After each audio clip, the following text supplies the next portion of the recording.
AirWreckRadio. Oh, it's so awful, you're going to love it.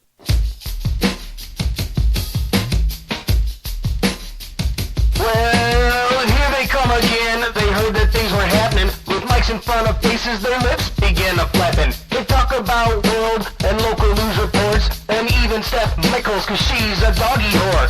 Corey says, man, it's a goddamn joke. Corruption is abundant and the POTUS is a hoax. Stacy says, Man, I'd like to act, but Americans are lazier than most, that's fact. so go get a bowl, a spoon, and some cereal, and sit your ass down. It's time for Airwreck Radio.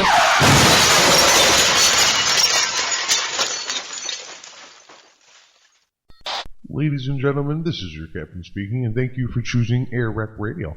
We'd like to apologize in advance if there's any inconvenience caused, but we're going down.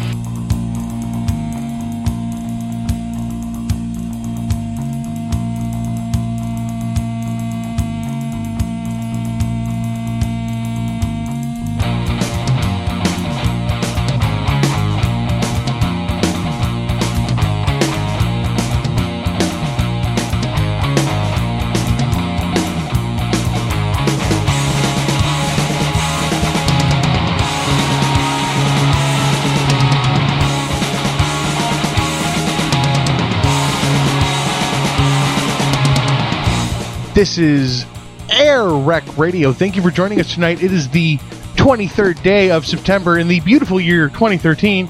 I am Corey. And I'm Stacy. And this is episode... What number is it now, pal? I think this is 20. This is episode 20 of AirWreck Radio. One more and we're legal in the States. Ooh, let's get dirty. Just before you know it's legal. Why not? We're welcoming a special guest in the studio tonight. He is the owner, operator, founder, lead inspiration, head guru for a little website you might have heard of, or if you haven't, you should. Yeah, because you bastards are talking shit about it. Yeah. ROCPodcasts. Bad publicity is good publicity, and we have been saying, at least among ourselves, that what we need is some haters.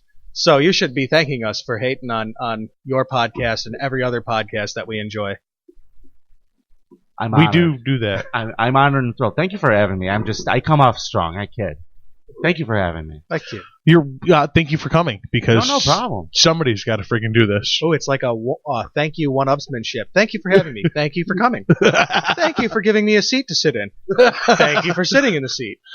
Thank you for giving me a beer. Thank you for drinking your beer. The correct thing. I will not thank anybody for this chair. This No, cheap-ass chair chair you sucks. threw me in. You're right. This That's fair. chair blows. That's a fair point. That chair does blow.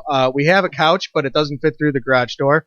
So, So guess where it stays? so we have a folding chair. That's right, folks. I'm in a folding chair next to a snowblower. If you have a desk chair and you email AirWreck Radio, Drive it over to this guy's house and bring it over here for me for the rest of the show. and What will they get? What will they get if they email us about their desk chair they don't want anymore? I will mail you some dead flowers because it's fall, a sticker, and maybe even a little colored leaf.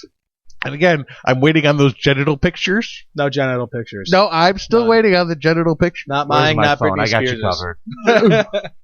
Vinny's genital pictures will be in the envelope. Where can the folks email us, sir? I don't know. I don't know anymore. I used to know, but now we have so many emails, and one of them is way long, and I hate it. AirWreckRadio@gmail.com. That's the one. is Just the send one the I people that. Yeah, just send people that one.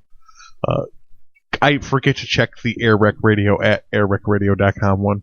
So you mail us a desk chair, express please, so that we have it by the end of the show, and I will mail you express some junk in an envelope. So this is the top of the show with AirWreck, and if you're just joining us, usually right now what we're doing is we're sober, so we don't know what the fuck we're talking about. It's early yet. Yes, and we haven't done nearly any of our show prep, so we just literally fill time. So what's been going on in your life? I Bullshit tried to pill. go to RockCon. Oh, the local Comic-Con. Yeah, I did. I tried to go there. It looked awesome too. I want to paint this picture for you. So I rode out. I went. Did you? Yeah. Well, fuck you very much. I went Saturday too. morning, right at the height of all that lunacy. I didn't get there. Oh, really? Yeah, man. How badass was it? Okay, it wasn't badass, and I'll tell you why. There were things about it that made me question my own life and my own like beliefs and things. Like Like, for my example? buddy Will Carroll, he runs a zine in Rochester called the Rochester Teen Set Outsider. It's a really cool little tiny magazine you could pick up a bunch of places, Record Archive, whatever. But he had a booth. So I stopped in. I had a couple friends who had booths, so I made sure to make it a point to get out there. And I went standing by his booth, and he goes, Viddy, if you go downstairs right now, there are Ninja Turtle belly dancers, and they're hot. Awesome. And I was like, well, I that's love what belly I thought. dancers. This Now- sounds like it went wrong from here. Well, hold on a second. That's where my head was at, man. My head was like, Ninja Turtle belly dancers. Oh, how could that go be wrong? You get down there, it's dudes. Then you get down there. No, it was definitely some good looking girls. But my thing is this: like, I'm looking at a girl dressed up like Michelangelo, and that just really, when I thought about it that way, I Yeah, was yeah, like like- this. Well, no, It seemed really cool until I really thought about that. These chicks are dressed like teenage boy turtles. yeah. What's exactly? Yeah. Exactly. I Yeah, I mean, why can don't I see just how go that- to fly to Thailand? Thanks for ruining my mental image. Like, I was totally good with the Ninja Turtles until right now. Dude, you wouldn't want to get with one of those girls. See, I told you about Thailand. It wasn't the Thai food. I thought it might have been the Thai food. We were actually talking about Thailand, and thank God somebody made a Thailand reference. You're just welcome. now. So I didn't go. I did go, but I didn't get in. I didn't have my ATM card, which sucked. They charged out the ass to get into that thing. It was like $12, which I thought was, it seemed reasonable to me, but I'm not like an aficionado of what fair price is for a Comic Con. When did you try to go? Sunday morning, Okay. early Sunday afternoon.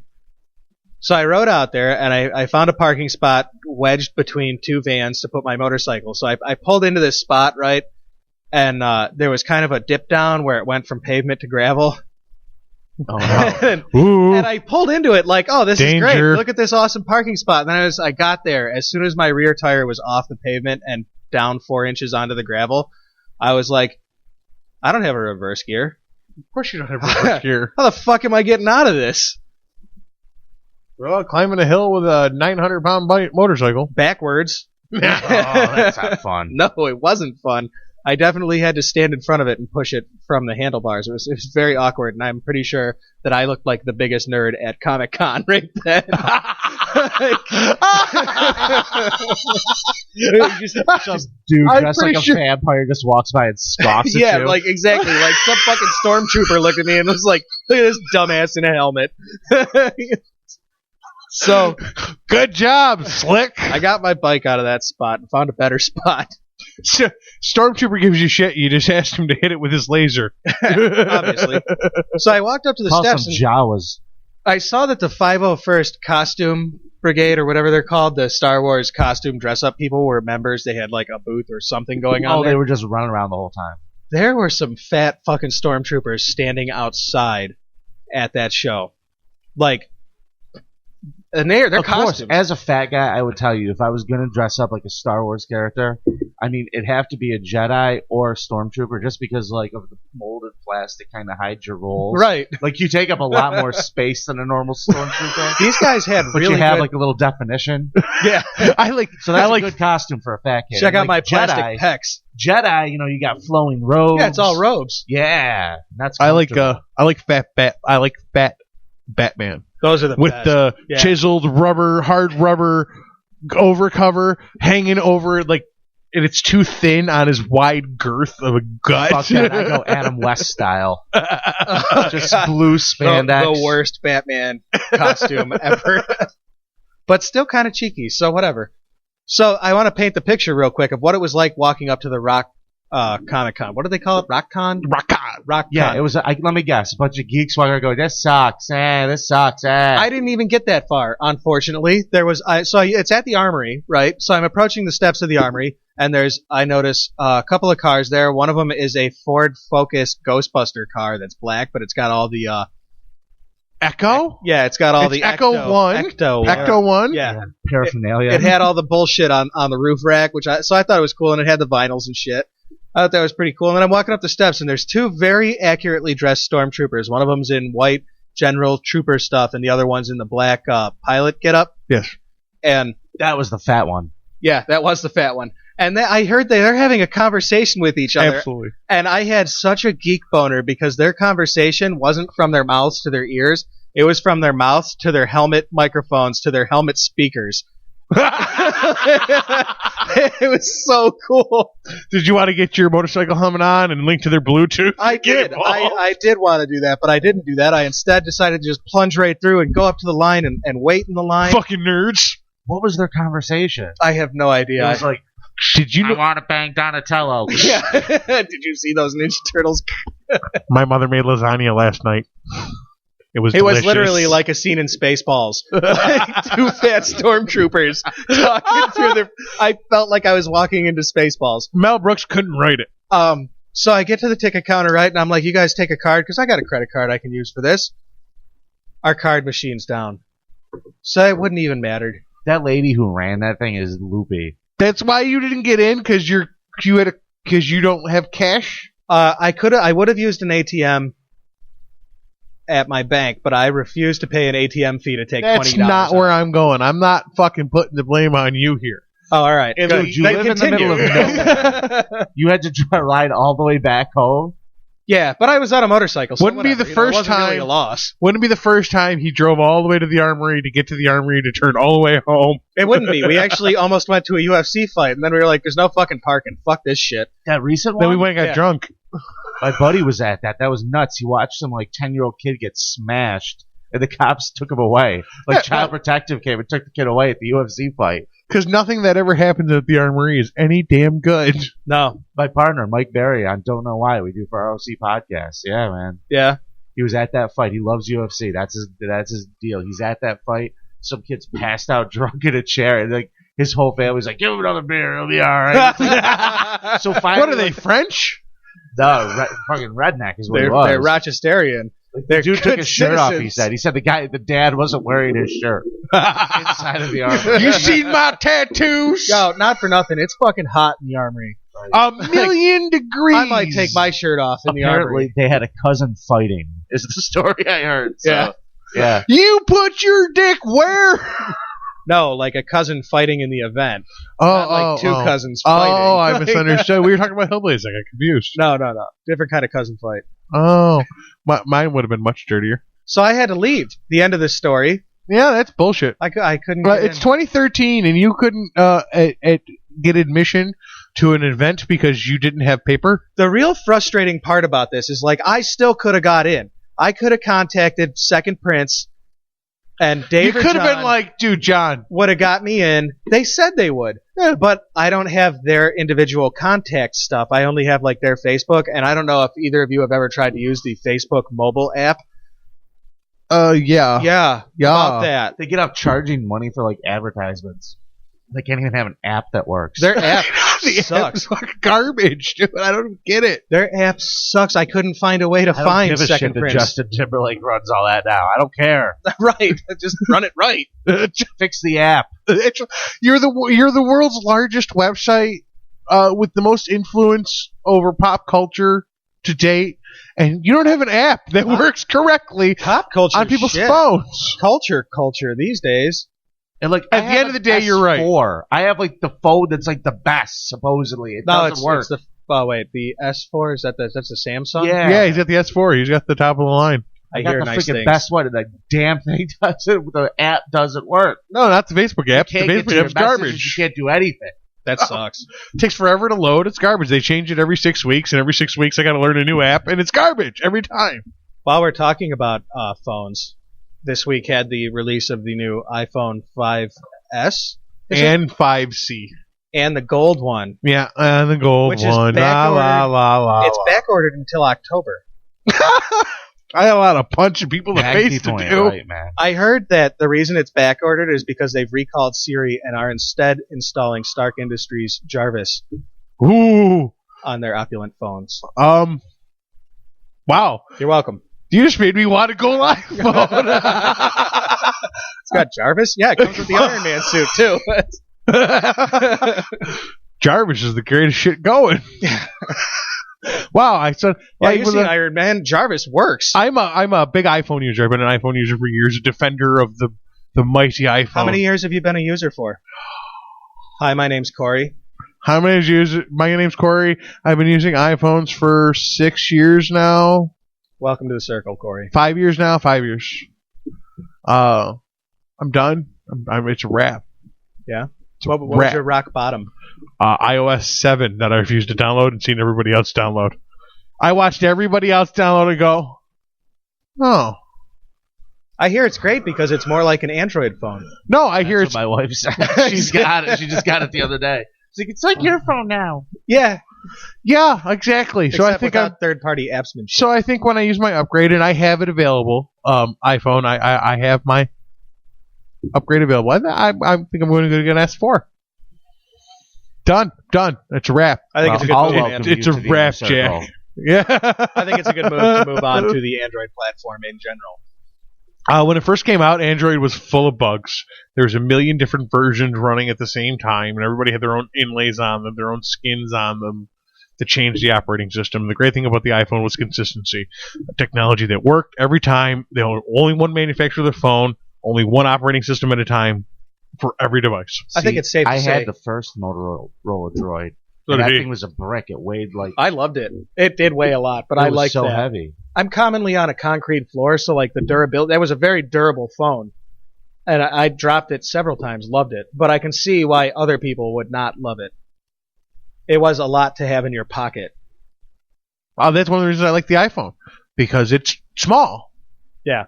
Relatively. There's thinner, smaller ones Oh yeah, now. it's always been a very light, small device. But it's been, it was pocket sized, and it hasn't changed. It's been the same size forever until the 5 came out, and then the 5S and C are the same size as the 5. When Boy, who's iPhone, kidding who? You and me have the same size, probably the same size inseam.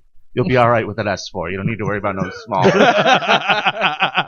don't need to worry about no small iPhone. It'll fit in your pocket. Don't worry, pal. I didn't want, our buddy Trevor, international race car super sensation. ooh, international now. Yeah. Does he race an international? Is that what? He races, with cars on a track. Check him out at Lime Rock Motor Speedway. Next week is the last race. Yes. This weekend, this Saturday. So check out. Is Trevor racing next week? Do you know? Yes, it's finals. Everybody's racing, and they're all racing hard. Well, I know he was having difficulties with his auto. Oh, they still run it. Yeah. Yeah. Okay. They just run it in third or fourth. They run it. Yeah. All right. I forgot where I was going with the story. The Lime Rock Motor Speedway this Saturday night. Oh, that's where I was going with the story? Yeah, free plug for those folks. That was a beautiful plug. Yep. Racing. I really did forget where we were going with the story, though. You're not helping me. Racing Speaking for of autism. plugs, you could see me at the Joke Oh, Factory God this damn it. Thursday. Yes, get that in there. Get that in there. You can see me at the Joke Factory this Thursday night. I host the open. I remember we were going with the story. I brought up Trevor because he's got a Samsung Note. And it's the size of a fucking satellite dish. Oh, it's like a fucking trapper keeper that you can talk to. It's ridiculous how big that phone is. Yeah. I draw the line. That is unreal. I couldn't have it. I'd fucking be furious constantly. I listen to my phone a lot, and I use it for notes at work.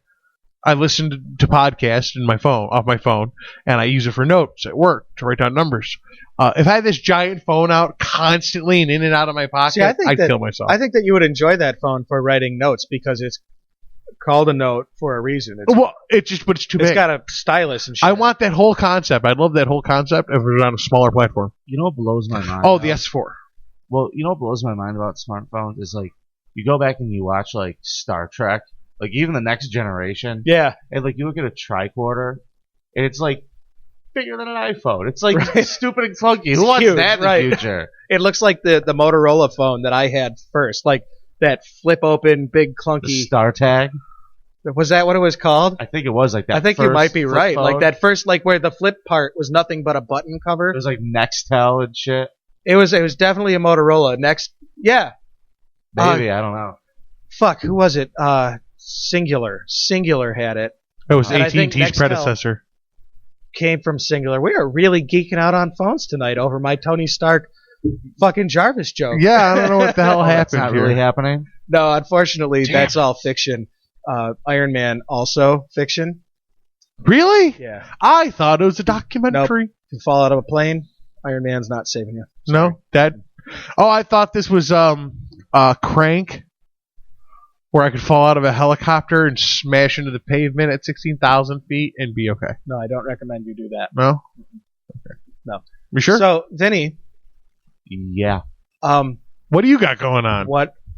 It's banter. This is the banter break. This is our break where we just bullshit around. I think telling Right, people who you are is. This is our banter break. This is just getting you to know people. What's going on in your life, sir? Well, I in my life right now, I am in a garage in a chair next to a snowblower drinking Jenny Light. Classy. Yes. painting the picture for the folks. I like it. Well, and what led me here is the fact that you and I, our shows, well, my website and your show, I'm sorry, what's that website again? ROCPodcasts.com. ROCPodcasts.com. Yep. Okay. Yep. Nobody emails you flowers at that website. I'd like No. to just point out All right, the yeah, difference. okay. The big Okay. difference. Listen, folks, I'm not here to argue. But if I am going to But I will send you flowers. if I am going to paint a picture for you folks right now, you got a lot of guys listening to the show, do you? A lot of guys? Surprisingly, a lot unfortunately, of no. women. Really? Yeah. Our main demographic is women between the ages of 18 and 36. Or at least it was in Is it episode the two 9. ladies over there? Them and, according to the numbers, roughly 30 others. Why, hello, ladies. That is an extreme lowball. Thanks for fucking propping up the numbers, That's you so fuck. cool because my show is a wiener fest, man. It's just dudes listen to it. Like, you should see the emails I get. They're just like, kids these days are the dumbest. I just want that to be said right now. Yeah, But- they've never been dumber. Wow, nobody who's ever been older has ever said that before. Good job. Thank you. I'm glad for that enlightenment. I always thought my grandfather was a wise man. I'll echo his words. Kids are stupid. And he thought Yeah. you were retarded. So. Right. Smart guy. So my point is, your show's nominated for Best Local Podcast. My website's nominated for Best Local Podcast. And, I went and I saw the stuff that you guys were doing, and I was like, these guys look like a couple of geniuses. So you voted for us too, right? No! Absolutely no. not. I actually haven't even voted yet. Oh my God! You should have voted several times over by now. No. I've only voted once. I'm voting for, by the way, you could vote for me for Best Local Comedian if you would like. That would be I did. incredible if you voted. I did too. I did. Did you really? Yeah. I love you too. And I'm going to build a Chrome plugin. Really? Yeah, that just votes for ROCKRadio about 37 million times between now and the time of the... But Well, it needs to vote my for good more than friends just the over one at the city newspaper have assured me that they know how to filter that out. Yeah, when one podcast gets 37 million votes, You know what they call and that? one podcast gets, and the other podcasts all get 300. You know what they call it when a newspaper assures anybody of anything? They call it yellow journalism. It's real popular in the 1890s. That's what I've heard. Yeah. My newsman on my show, the Shoot to Thrill podcast, wet himself once, and we called that yellow journalism. That is also Yeah, yellow journalism. That is yellow journalism at its finest, That's folks. a shout out to Marcus Cox at Fancy Newsman on Twitter. Hello, Marcus He's a Cox. very witty fellow. I really like his Marcus Twitter Cox, handle. yeah. Fancy newsman. See, that's his thing. Like, he's on my show. I do a podcast as well. That's how ROC Podcast kind of started, folks. Is I started doing a show called the Shoot to Thrill podcast, and my group of characters and comedians and people that I knew got so big that other people's shows just kind of branched out of it. And we were trying to figure out a channel to get everybody's stuff out, and it just kind of popped in one day. ROC Podcast. We find a way to get all of our shows on one website. It's kind of Rochester's thing, And I find out that you guys are doing your thing that's kind of similar. And They're we're very all, similar. yeah, man. Like it's Same kind of friggin' weird. idea, actually. And neither of us knew about each other. Yeah, no, not until the contest with the Rocks You know City what that newspaper. is? That's like that shit when cattle see the grate and they don't step across it because they know other cattle did. Yeah, That's Yeah.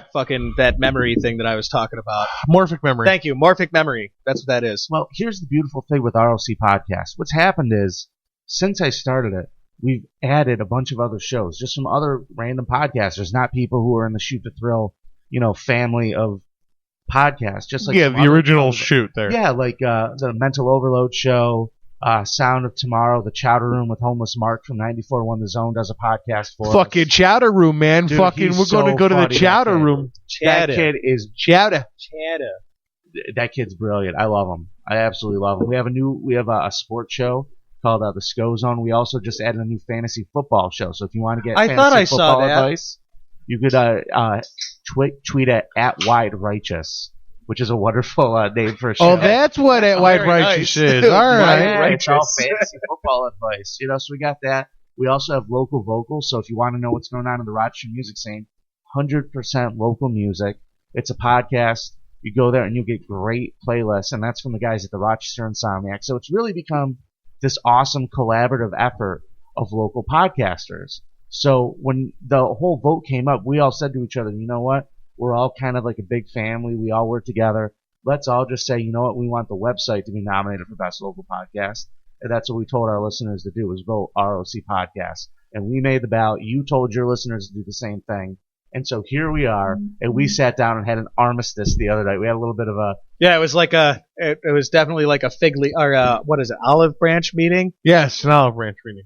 Right. It was like, hey, let's get to know each other. Let's have a couple of beers, and let's just, shoot the shit. Yeah, and you know see what?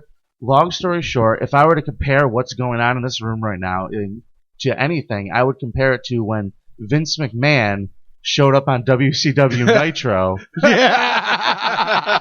said, this is how the shit's going down. And Corey and Stacy are Buff Bagwell and Booker T.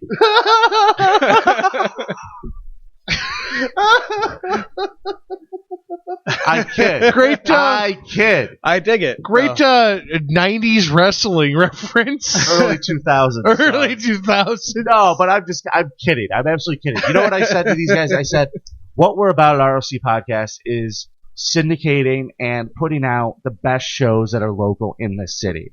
That's what we're about. And you guys have a great damn show. I went back and I listened to what you guys were doing. And I said, you know what, guys? We'd love to help syndicate your show with what we do. So what we're doing from now on is, you guys, we invited you, and you're invited if you'd like to formally accept the treaty to join the ROC Podcast family and be part of our syndication of local shows. Well, I do. Fuck him. I'm in. Right on. It's Well, all right. Stacey's we're starting show on AirWreck ROC Radio Podcast. South. You have fun with that there, sir. I have a little mixer. It's got 4 channels. It's good. With only one person in the room, I don't even need it. No, sure don't. Corey who? Yeah, exactly. No, but you guys, you do good work. Corey, it's your show. The floor is yours. I said it before and I'll say it again, you fucking stubborn bastard. Our show. My vote. So gracious. Yes. So gracious. God damn, we have an accord. My vote, yes. So AirWreckRadio is joining the ROCPodcast.com family. Hooray! Yay! Hurrah! Huzzah! In front Huzzah! of your mic, Corey, not behind it. Welcome to the family, boys. And I'll tell you what, folks, if you're listening to this, I apologize, ladies, for using the words. I didn't realize I was talking to ladies. I just assumed from looking at these guys that no women would want to hear anything they have to say. Are you kidding? Listen, Have you these two seen the women that adorn our recording room? Yes, but I just chalk that up to Stockholm syndrome. No, we're charmers. Chicks, Same thing. love a dude that can really lick a window clean. They do. With his tongue pad. Right. Because if you can clean a window with your tongue. Exactly. No, but I want to tell you guys, I'm really glad to be working with you guys, and I just want nothing but the best for you and your listeners. I want your show to continue to be successful, and you know what? Hopefully, it's going to open up to some other listeners that haven't heard about you guys, and hopefully your audience is going to grow. We got to be honest with you. Yeah, that's what we're in it for. Right on. We wanted to talk about cross promotion when we sat down with you, because we really just want to, have other people hear the show and get more fucking followers. Listen, man, it's a wild thing what podcasts are. I mean, the future. It is the future. It is. Really, honestly, I agree with that completely. I was It's the future. talking to I talked to a lot of radio guys. I know a lot of them, and if you look at what's going on in technology, folks, in a year or two, you're going to see pretty much stock model Wi-Fi is going to be available in your car. Yep. Okay. You're going to be able to have Already is. I have a hotspot on my phone, but right. You're going to be able to have it right built into your dashboard. You're going to be able to. It's going to come with your payment. It's going to be part of your car payment. Right. Absolutely. You're going to be paying for it from Fusillo. for at least the 13 years that they'll work your financing for. That's a good dealership. Yeah, I'm saying 7 years they go now on used cars. Could you imagine a 7-year payment on a used car? Holy fuck! We were talking the other day on my show on Shoot to Throw. We were talking about how that cruise is just worked into your, like how awful that cruise is going to be for everybody. That this guy's piping all over television and radio. It's like you go on a cruise and then great Billy Fusillo's on the cruise yelling at you, hitting on your wife. Yeah. And then you got, if you're a woman, like you ladies listening, you're going to be pushing that drunk Caroline off of your spouse the whole trip. And then you get to come home to a $600 Kia payment. Man, So you're gonna get as far as pushing drunk Caroline, and then fast forward 2 years later, they're gonna be tipping that ship back over with inflatable weights and crates. I'd like to point out real quick if I could. Caroline is an actor. She does not work for the dealer. She's not a salesperson at the dealership. She is actually. Get the hell out. No, this is a fact. I believe him. I researched this for some news story that I did at some point or something. I don't remember where I found the source, but Caroline. I could have found some a little less. It might have had maybe. It might have had something. No, to that's do with the actor they went with because she looked like a salesperson, and everybody thinks she works there. She doesn't. If you go to any Fusillo dealership, unless they're recording a commercial with Caroline, you're not going to find Caroline. You're not going to find Caroline. She is an actor. See, I feel better now because she's an actress. Like I'm watching these cruise commercials, and I'm going, "This lady is going to sue the shit out of him because he's yelling, Where's that drunk? Where's that drunk? They're probably passing around the cabins. Where is she? Like, how do you do that about someone that works for you? So that makes sense. Reminds me so much of the sales manager at the dealership I used to work for. A dealership looked kind of like a giddy Mike Tice too. Yeah, he looked like they could be long lost brothers, separated at birth during their father's fucking car deal. Yeah, he was like, "I'll give you my oldest son. Give me a business." That's a big personality, and I'm sure that there's probably an interesting story. One's got better eyesight.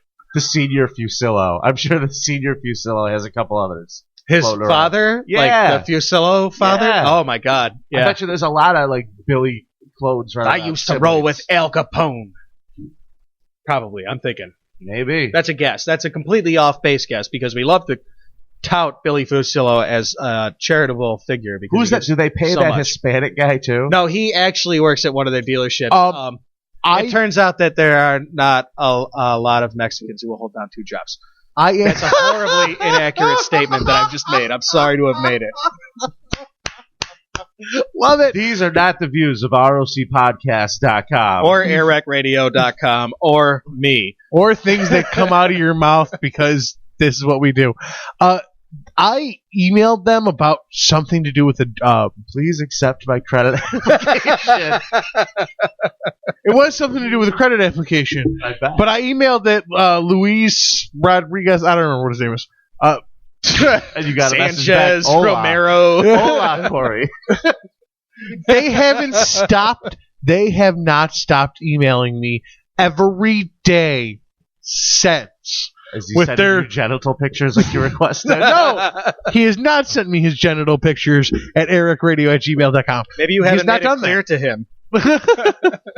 But what he has done is email me every day about the great new finance offer he can offer me. Oh, they will finance you. Oh, they'll finance anybody. Almost anybody.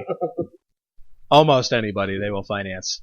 So are we done smashing dealerships, Stace? Yeah, $1,700. Stace, I don't know how much smashing car dealerships. No, not car dealerships in general. There are some good ones out there. For example, the one I work at any given time. Yeah. At spoken like a true car guy. Yeah. That's it right there. My dad owned a car lot. All the places I used to work, shit, garbage. Yeah, until I got here. It's awesome. But the place I'm at currently, whenever you're hearing this, that place is awesome. Also, in all seriousness, the place I'm at now is awesome. It is pretty cool. The place I was at before was awesome because they paid me well, but they were dirty, dirty people. My dear friend got me a gig at his place of employment. It is pretty nice people there. They're a terrific group of people at random dealership whose name will not be mentioned until they pay us. People that pay you? Nope. No, because they don't pay us for doing this. Cold-blooded. A, they don't pay us for doing this, and B, we don't necessarily want to have some of our subject matter directly related to the people that you pay us. Shit, you know what? I'll steal their plug. ROCPodcasts, vote for best local podcast. AirWreckRadio. Best of Rochester. Says Hey, man, vote for us. I want you to vote for Eric Radio because I want to see the name in the marquee, baby. We need I the clout don't. for guestmanship. However, no matter the three people sitting at this table, no matter if out of the three people sitting at this table, if for 2 of the 3 people, no matter who wins, it doesn't matter. If Eric Radio wins, it's great. If Eric Radio wins, it's great publicity for us. If ROCPodcast.com wins, it's great publicity for us. I feel like it's less You great, second though. prince. Whoa! Yeah. I'm Yeah, just if anybody's gonna Weird. fuck Second Prince, Yeah, we're That's the only us. 2 guys in this room allowed to say, fuck you, Second Prince. and I swear too I love much. your show, but we are the only 2 guys in this room allowed to say that for right now. All right, Unless yeah, you say it too. No, I love him. Ah, I'm just piss. teasing. piss. Actually, you know who I do say could kiss my ass is the Stuart Bedasso show. I do mean that. Don't vote for that show. Yeah, no. We're at war. It's war. War Even- of attrition. Go Even to though his website and you look at like all the stuff that's on there, and you like will never ever want to listen to anything that comes out of this idiot's mouth. First off, he uses his own fucking name. No, he doesn't. No, That's shush. It's theater of the mind. Blow his real name. His own blowing real up name people. is Stuart Bedasso, and he uses that as his Stuart fucking Bedasso. podcast show name. So fuck that show. They use their own fucking name for it. Listen, I was They don't. And Corey's an idiot. it was pointed out to me that it was Bedasso. People think about it. pointed out to me that it was a stupid old hacky joke that I just missed. That doesn't make you any more fucking creative, you loser. I didn't get it, but I knew that wasn't somebody's real last name. Doesn't matter. I hope you choke on the lube you're taste testing, Dave. That's his real name, Dave. And Corey.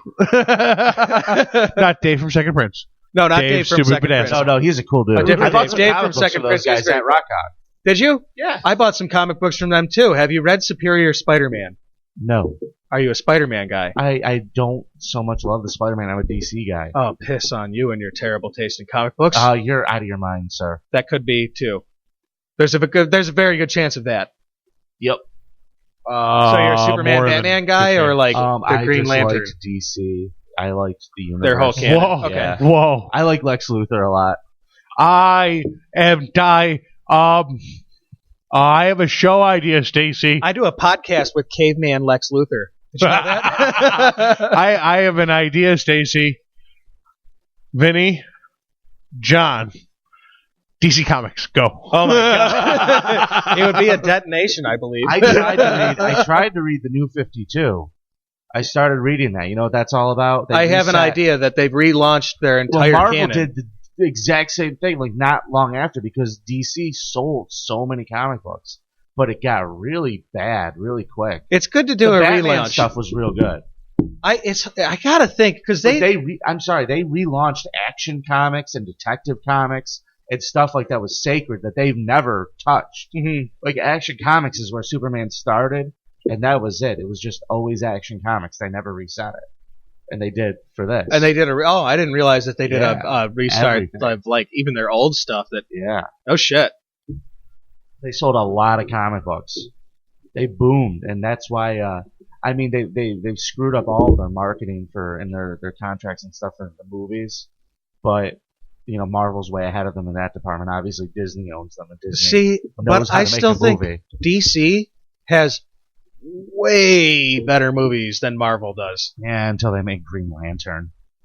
A Hunk of Green shit. Lantern aside, you know what? I think didn't they go with somebody who had made some Marvel movies because it certainly felt like a Marvel It felt movie. like that Daredevil again. Yeah. And now we're getting Daredevil. Although I didn't Batman. think Daredevil was the worst Marvel movie. I actually thought Daredevil was actually What? I didn't. I thought, well, Daredevil's a fucking lawyer, first off. So, all right, it's gonna be kind of courtsy. It was bad flick. And I really liked that black dude that played Kingpin because I was He's like, dead that's now, Yeah, RIP. he's poor dead now, yeah. he's dead now. Yeah. Yeah, he had a Oh, big man. old heart attack. It took So like there 8 goes- people to carry him. So I guess he won't be in Armageddon too. Yeah, no. That disappoints me. No. I felt like he played an important role in Armageddon. As much as Keanu should not have been in Speed 2. Nobody should have been in Speed 2. Do you know what it's time for now, brother? That's a point. Break, I hope. It is time for a break. Thank goodness I have to urinate. That makes two of us Hooray. at this table. I've been doing the pee-pee dance for at least 10 minutes. But it's been going If so you well. call furiously masturbating the PB dance, then yes, you have. Listen, I'll leave my pants on when I do my podcast. John from Second Prince. Thank you for joining us on AirWreckRadio. We are happy to have Vinny Paulino, best local comedian, in studio with us tonight, hanging out, doing the show. We'll be coming back into headline news. We're going to welcome him to stay around and interject his 2 cents into headline news, should he desire to do so. To do show? To do this show. To do this show. To do this show. This show to do is the show so, you should you vote mush for. mouth. Get your hand out of your pants, mush mouth. Get with it. Mush mouth bastard. Oh, fuck this plug. Thanks for joining us, guys. I was falling down the stairway to my hellway, but then you know that I see your smiling face and all is well. You know that I'll wait for you for all of my life, because the clouds are falling and rain down with no sunshine, but I walk away from myself, baby, I do it all for you. And if I had it all the time to say that I love you, but then it falls above the water into my head. You know that I'm growing tired of thinking about words that I once said to you, baby. And I was thinking that maybe we should go outside, maybe we could roll off in the sunshine and play. And I was thinking that maybe we should roll out tonight. Maybe we could roll on in the moonlight and sit around and play again. But you know that I'll walk away from myself, baby, I do it all for you. And if I had it all the time to say that I love you too, I said that I love you, you know I said that I love you, I swear I always do. Now wait, baby. Maybe we could roll off in the sunshine. Maybe we could roll off in the moonlight.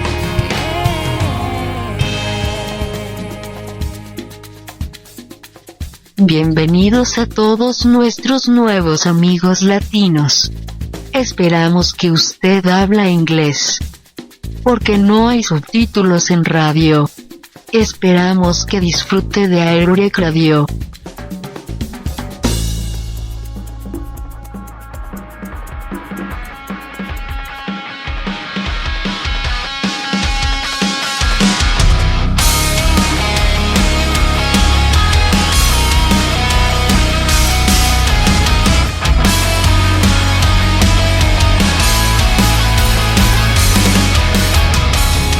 My eyes open up from a long sleep, gaze out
That was Youngbloods with Reawaken. Check them out October 11th at the Montage Music Hall.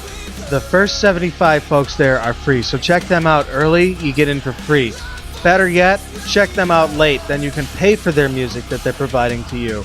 Enjoy them. They are a very good band. Can't say enough about what a good band they are. But I feel like I've already said too much. Yeah, man, I'm sitting here next to a snowblower. Yeah, you would have never They pictured didn't even a buy a Little snowblower. Caesar or nothing for this. Would you have pictured a snowblower in our recording studio when you heard Hideaway Brewery? Did you assume there was a snowblower next to the recording studio? Listen to the Shoot to Thrill podcast at ROCPodcasts.com. You can also listen to my other show, Don't Know Why, with my good friend Mike Derry. You'll love it. It's time for everybody's favorite headline news. Headline news. Corey, I believe that you had some headlines that you wanted to breeze through tonight before we got into my ridiculously yammering Republican obstructionism. Ridiculously yammering. Yeah. My headlines That tonight, does sum it up. my headlines tonight are not really headlines, more as a summary of what the fuck is going on these days. Oh, okay. My headlines were maybe a little more lighthearted. I'm certain of that. iPhone 5S fingerprint scanner works on nipples too. I actually heard that got hacked already. Somebody already hacked the iPhone 5S's fingerprint scanner by taking a high-resolution photograph of a hand, dusting for fingerprints, making a very high-resolution print of it, and then taking a picture of it with said iPhone as a fingerprint scanner. Well, apparently you can set your nipple print for the fingerprint. Probably a little harder to hack. I gotta say, the nipple print, probably a little less easy to hack. Like, because if you steal a phone, first off, you're probably a dude. Secondly, your nipples probably don't look like girl nipples. Probably not. Factor in hair. Well, I got to account for the fact that I think that most dudes' nipples, based on the Batman outfit, are oblong or ovular in some way, and most girl nipples, based on my own personal experience, are very round. Man has penis surgery after too much Viagra leads to horrifying injury. Oh, we're moving off of the iPhone nipple scanner already? Yes. Boy, moving right along. So this guy did what now? Gentil Ramirez of Gigant? His name is Genital? Yep. Gentil Ramirez This motherfucker should just hang himself now. Life is over for you, Gentil Ramirez. of Gigante, Colombia, took so much Viagra, the erectile dysfunction medication, that he ended up needing surgery on his penis. What's going on that you're like, give me it all, baby? With multimedia outlets initially reported, I got this whole bottle, let's say. the 66-year-old's penis was amputated. Ramirez told Colombian newspaper... Whoa, what? Don't wait. Continue, please. I'm sorry. I got excited for a cut second. It off. I'm sorry. Gentile getting excited. Yeah, for I a hate second. to cut you off, but Bullshit. Shit joke. While multiple media outlets initially reported that the 66-year-old's penis was amputated, Ramirez told the Colombian newspaper La Nación La Thursday. Nación. Yeah. Thursday. They tried to reattach it, but some kids are using it as a pinata now. that his manhood is still intact. I hope so. I hope that's true. He wanted to impress his wife, so he took far more of the blue pills than recommended. He had an erection for several days before he sought medical attention. How's he trying to impress her? Look how many pills I can swallow. Look at how much I can't roll over. I can't do a barrel roll on a bed anymore because I have this fucking book stop. Doctors say that his penis is Hey, inflamed. check it out, honey. I cannot turn 360 degrees. I can only get 270 before I stop dead. Fractured and gangrene. Oh my gosh. Gangrene. How did he break it? I mean, like, This you have a big motherfucker boner. Was he broke like his punching dick. it? Going, Yeah. get Probably down. down. Smash it with a brick. Gangrene? Gangrene. Wow. You know what? At 66 years old, what's his name? Gentil Ramirez. Genital Mexican name. I feel You're like done. That's acceptable risk. Yeah. I feel like that's acceptable risk if you really want to get laid and you just can't get it up. Most people shoot to retire You at can't 65. you shouldn't just be able to get that for free. You should have to be risk something. Yeah. You know what I mean? This guy bet it all and lost. So, like literally, gangrene God, is definitely serious lost. business. Like, you get gangrene in one of your toes, yeah, you ain't walking right no more. Get gangrene in your one dick, you ain't fucking no more. Do you know what might solve the pain? Free joints. How about he just takes as many Advil as he took Viagra? Yeah. Stupid asshole. And calls it a day and an eternity. Fucking It's comedian to step on the beautiful segue. Pissed all over that. Free joints to be given out for Boulder flood relief. Yeah, you don't have to worry about the flood no more. Wait, what? There's going to be a smoke on the water. In Then Colorado. back it up. Comedian guy, I want you to listen to this. In the Huffington Post, first line of this news article. Hold up. I don't like the way you're pointing at me right now. Yeah, stop pointing so aggressively, Corey. There's going to be smoke on the water in Boulder, Colorado. the fire in her eyes. Ba, ba, Musician, ba, comedian. ba, Is ba, this the worst ba, reference that could have been made? I think it might be. I think it might just be. So in Boulder, Colorado, where they recently had a flood of flood refugees. After devastating floods shut down the state and claimed the lives of 10 people, residents in the college mountain town are trying to get back to business as usual, which includes smoking some ganja. Organizers are set to hand Yeah, out. man. If you can't re-up because of the flood. Oh, Yeah.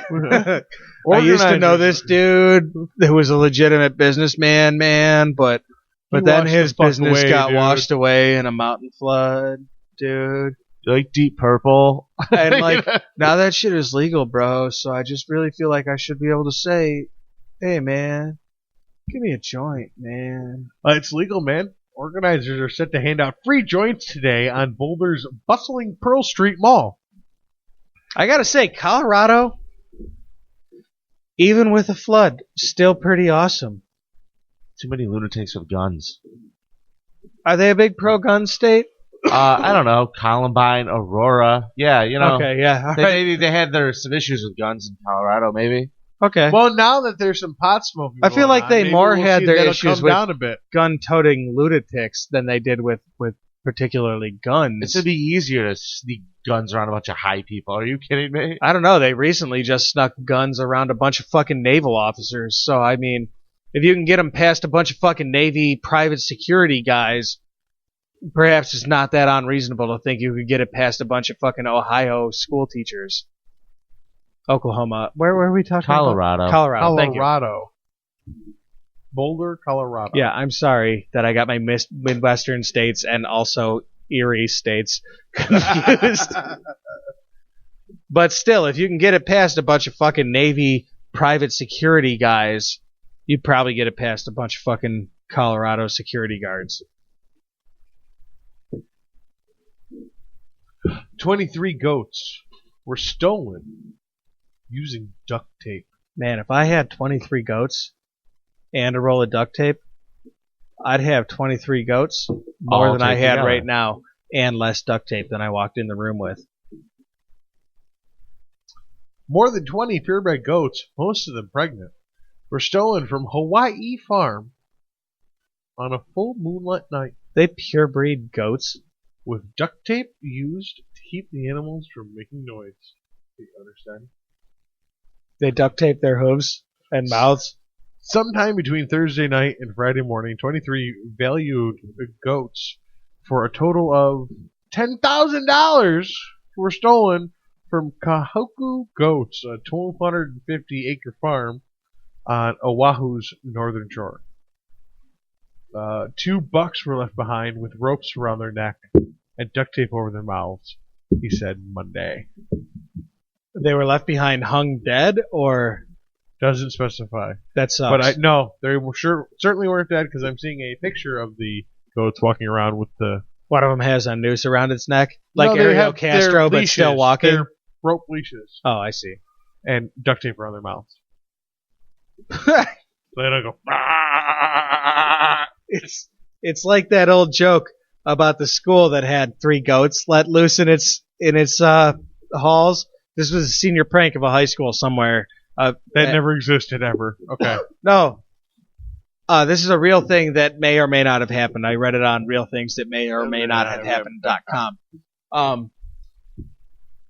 A bunch of 3 goats got let loose in a school, and this was a senior prank, and they numbered the goats 1, 3, and 4. They spray painted on the goats' sizes. This is a fucking wives' tale. The numbers 1, 3, and 4. So the school shut down for 2 days while they looked for goat number 2, who didn't exist. That's an old wives' tale. I've heard the joke before. Oh, it's a terrific prank, though. High school students, I recommend that you do this prank. And Get one that's yourself not- a roll of duct tape and some spray paint. Get yourself some goats. Get This yourself one- some motorcycle helmets this instead one- and get a put bunch down- of girls. This one not nearly as fun. Jordan Caraway allegedly leaves toddler in truck. Oh, I hate this story. I did not know this story was part of headline news. This Well, guy, he this is the drinks stoner. at a strip club. Oh, this isn't the stoner. No. Oh, Yeah, there was another dude in Phoenix. another dude deserves the Father of the Year bullet. He was on the Creep of the Week on the Shoot to Fill podcast. He was in our Creep Off last That's week. right. That's who I'm thinking of. Is the Yeah, guy? he, uh, 25-year-old Jordan Caraway? No, this No, guy. he's talking about a stoner. That's why I This heard. guy got high at work. Like, he took his kid to work with him. He works at a pub in Arizona. Okay. And on a Sunday, he took his baby, who was like 5 months old or something like that, to work with him. Left the kid in the car in Arizona. Yeah, Like, it was... where it's 110 degrees in December. One of the other guys said he saw the dad out by the car a little while later smoking weed with one of the guys. And then, like, an hour later, they find the kid, like, with 107 body temperature. Cooked. He's mummified in a fucking car. Oh, jeez. Dead as fuck. Never getting that out of the interior. That kid died, right? Oh my god. I'm a detailer. That is not funny to a detailer. I cleaned dead people out of cars before, sir. That's dead babies is completely off limits. Ain't my Nothing problem. is off limits. It could have been my problem. Like, that's why it's not on limits. Jordan Caraway allegedly leaves toddler in truck Tried to while he sell that drinks car in to pay strip his club. lawyer bills. Just can't do it because it stinks too bad. It's fucking horrible. Poor fucking guy. This one happened in Florida. This is your news story, Yeah. not the guy that Vinny was talking about. Dixie's Gentleman Club was the host of this one. He was at a strip club? Yes. Fuck this guy just as much as the other guy. And that might be better. It might be. The other guy was at work, dipshit. Yeah, the other guy was being quasi-responsible. This guy's just blowing his fucking money. Except on for the kid that strippers he and left in fucking his overpriced fucking beers. car. Yeah, I'd say this guy's probably worse. a 25-year-old Jordan Caraway, He's only 25 too. 25-year-old Jordan Caraway of DeLand, Florida, is accused of leaving a 3-year-old child alone in his pickup truck at 1 a.m. What time? He was sleeping. He was. Sir. He was He sleeping. was sleeping. 1 a.m. on He a was sleeping Sunday. it off. I got him drunk at 4. He was sleeping it off. I was gonna bring him into the titty bar, officer. I swear, but he was Yeah, too he was drunk. sleeping. He was He dead. was ruckus as fuck. Dead. Your car stinks. If you got kids, your car stinks anyway. Witnesses say he Not was like inside death. for No. at least 30 minutes before employees spotted the child and reported it to the department. Did this child live at least? Caraway claimed that he left another guy to watch the child, but the babysitter Hey, bro. apparently... Hey, they're playing my favorite song. I gotta go in there real quick. Hey, But- watch my but- kid. well, you nailed it. But babysitter also got wooed by the Dixie's dancers. Hey, bro. I paid for this song. Will you watch my kid while I go in there and get a fucking lap dance, please?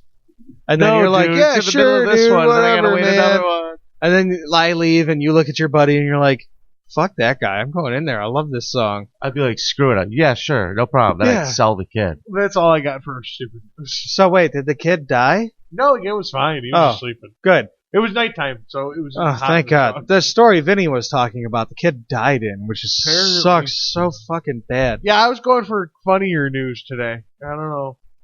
So that's it for Waka headlines waka. out of you? For bullshit headlines, yeah. The bullshit headlines are out of the way. Folks, tonight we're on to something a little bit heavier. My scale. No, your scale actually weighs just as much as it did if a light person stepped on it. Unless you want to believe that it weighs more now. Do your headline. Tonight in the headlines, we're going to talk about Republican obstructionism. We're going to talk about the Congress recently voting to defund Obamacare. We're going to talk about the other things that the Congress has defunded or filibustered.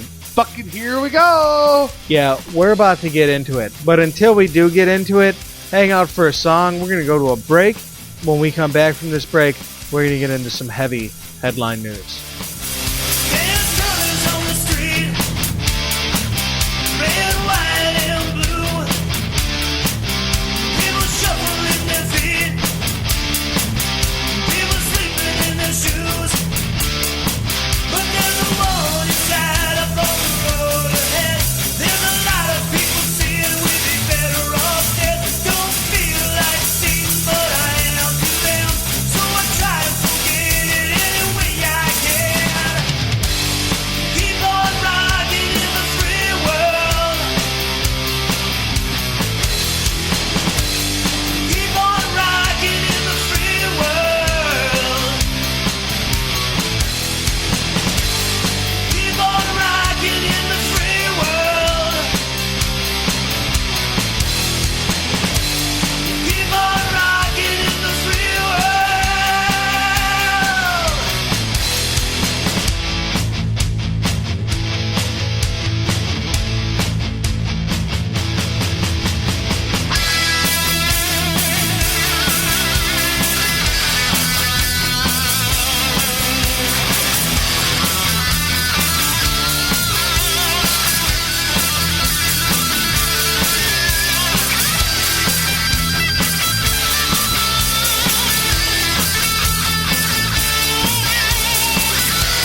Welcome back to AirWreckRadio.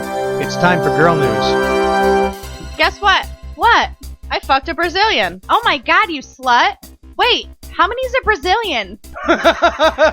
Folks, that was girl news.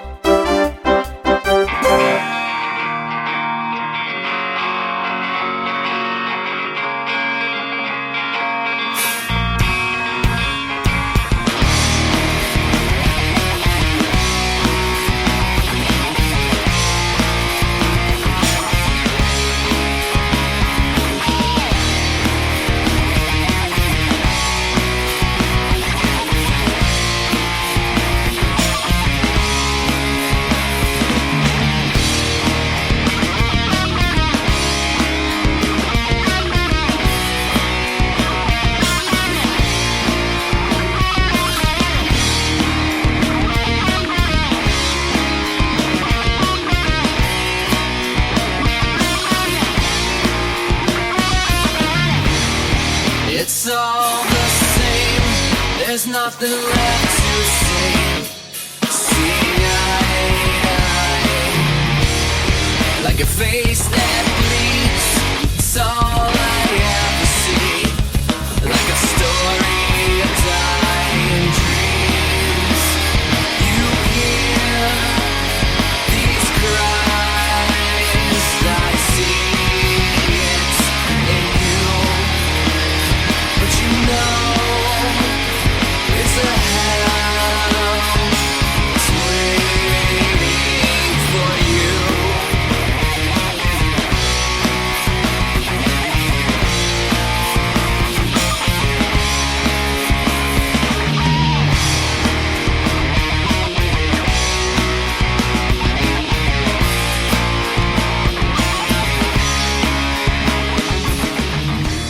Joining us, that was another beautiful musical selection by the band Aside. Aside, you can check out Nowhere. Friggin' Nowhere. We're Nowhere. the only ones that have Aside. They are a project band in construction currently. Sorry for the loud mic noises as I just knocked my mic around recklessly. 10 years or so. We were doing headline news and we had to take a break. So those hot newsreel chicks brought us queso. They did. They brought us definitely queso. I like this joint. Yeah. This is... Yeah, we don't fuck around at AirWreckRadio, dude. We really put on... No, you do plenty of that. Yeah, well, all right. Don't pat yourself fuck on the around. back too much. It there, is a sir. 2-hour show that takes up to 6 hours on a Monday night. My God. But by the time it releases on Wednesday, it's edited down to 2 hours of beauty. Genius, sir. Well, Content is king. at least a half hour of beauty and an hour and a half of filler and bullshit. So, to get us back to more heavy manners, we were on headline news.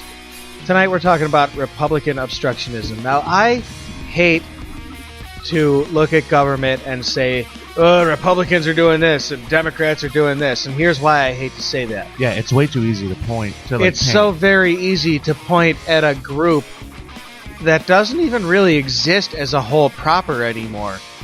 Republicans? Who even are they? Some of them are Tea Parties. Even the Tea Partiers are splitting. They're splitting into two fucking camps. But the one thing that you can say that they are is actually two things. And what they are is they are conservative, fiscally conservative, also legally conservative. So I can say they're also 2 more splits away from eating their young. they are literally that. Now I'm a registered Republican, That's fine. but the Republican on Party CBS. these days is a goddamn mess. They have no clear plan. They have no clear statement. Their only clear statement is to stop the Democrats from doing anything. Because while they figure their shit out, they can't let their opposing party, who has their shit figured out, do anything. That's the Republican platform these days, is like, I will vote against every fucking Democrat who comes across my table with a bill. I will vote against that shit. And it's absurd. It's ridiculous. This is not how government works. You assume that some of your people are going to vote for Democrats and some of your people are going to vote for liberals. Because you assume that if those two groups of people, I'm sorry, Democrats and liberals are the same group of people. You assume Democrats, you assume Republicans, because those two groups of people should be able to sit in a room and make decisions. Not sit in a room and while half of the room is making decisions, the other half of the room goes and stands in a fucking corner and pretends like if they just say they're not going to make a decision, no decision will be made. Representative of the one of the major problems having a two-party system. That's what's going on these days, is because of our fine two-party system that nobody, I think, really knew was going to turn into this horseshit mess. They warned us about it back in the day, but... Oh, they've been warning us about it since before the day. Red team, blue team isn't a good thing for anybody on account of... I always like to think that no matter which party's in power, whether it's the Democrats or the Republicans, if they're in total power, the country goes the wrong way. Yeah. Either way. Like, the checks and the balances are a beautiful thing. But obstructionism, like you're talking about, really isn't helpful to anything. You need moderation. Record highs. Of obstructionism? Yeah. Moderation? Nothing. Moderation? Bullshit. Record high. Since 2009, the Republicans have filibustered over 100 times. They have filibustered over 100 bills. And if I could just take just a moment to inform everybody who's listening to me talk right now,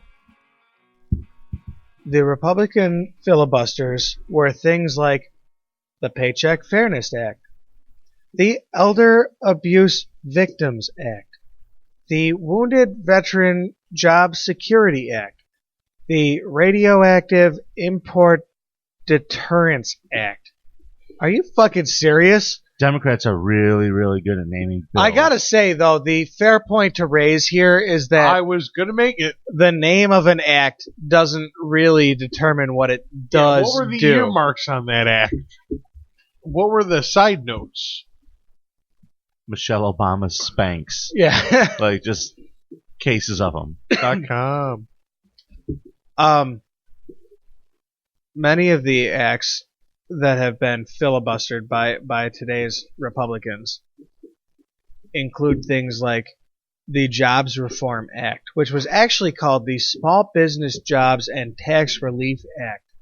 Now, I'd like to tell you what this is, because this is something that your House Republicans stopped. They obstructed this.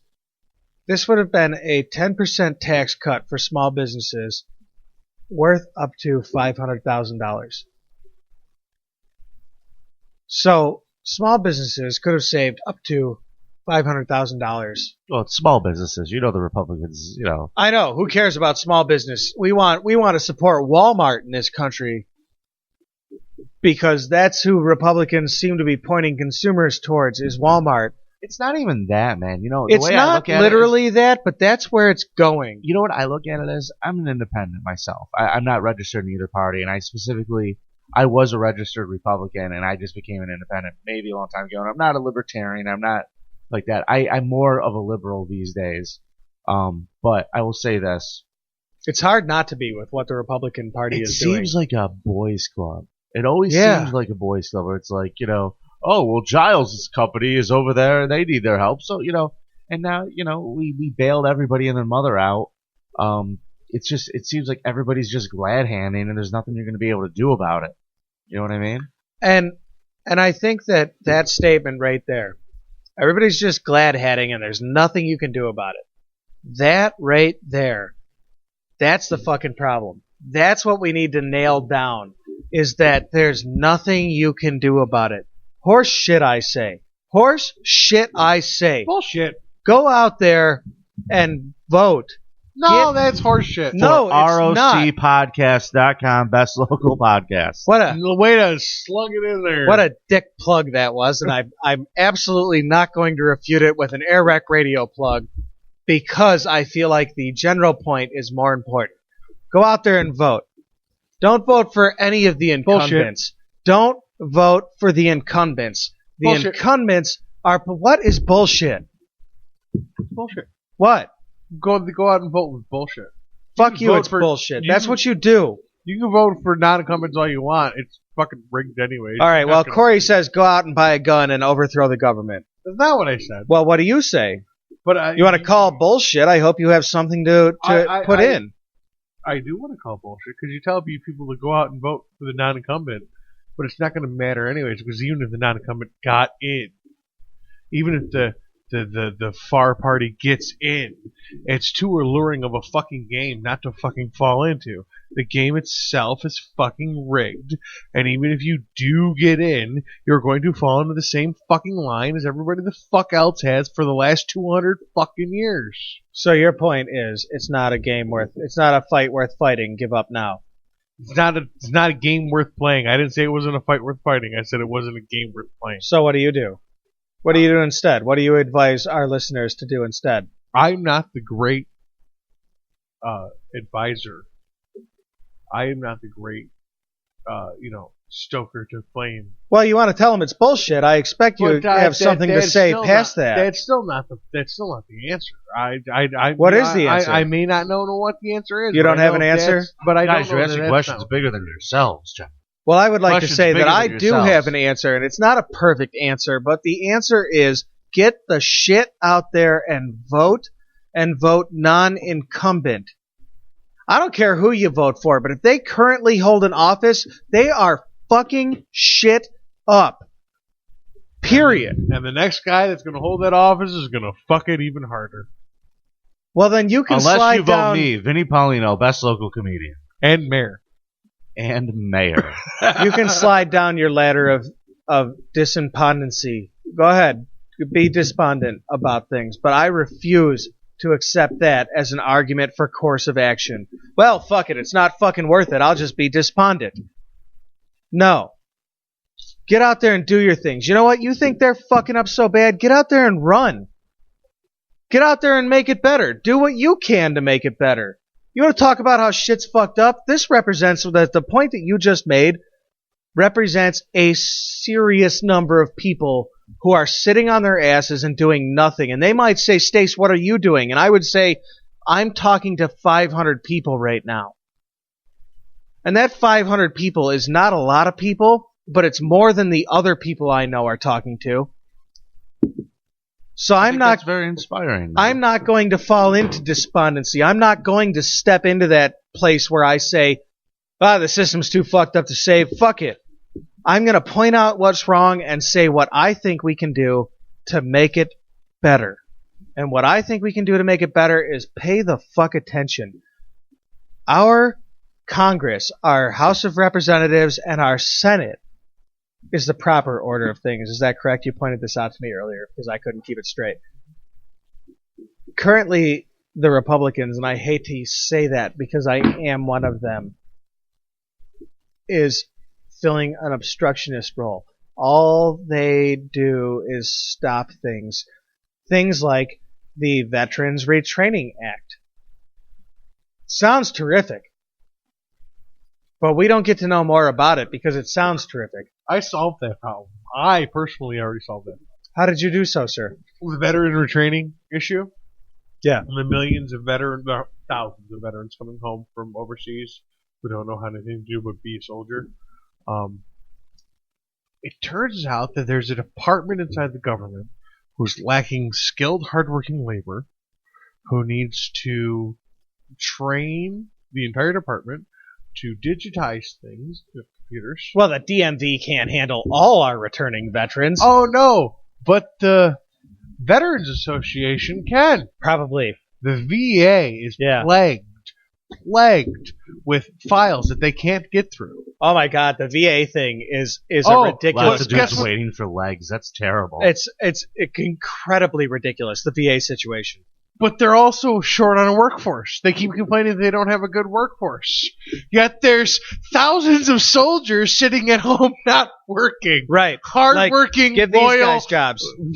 Learning, trainable soldiers. Pay them shit. I don't care. I bet they fucking you can't work. have some guy who's like, with post-traumatic stress syndrome, like working the desk at the VA, dude. No, but you might be able to have him filing some papers onto it. I mean, every time the phone rings, he just spazzes. What the fuck?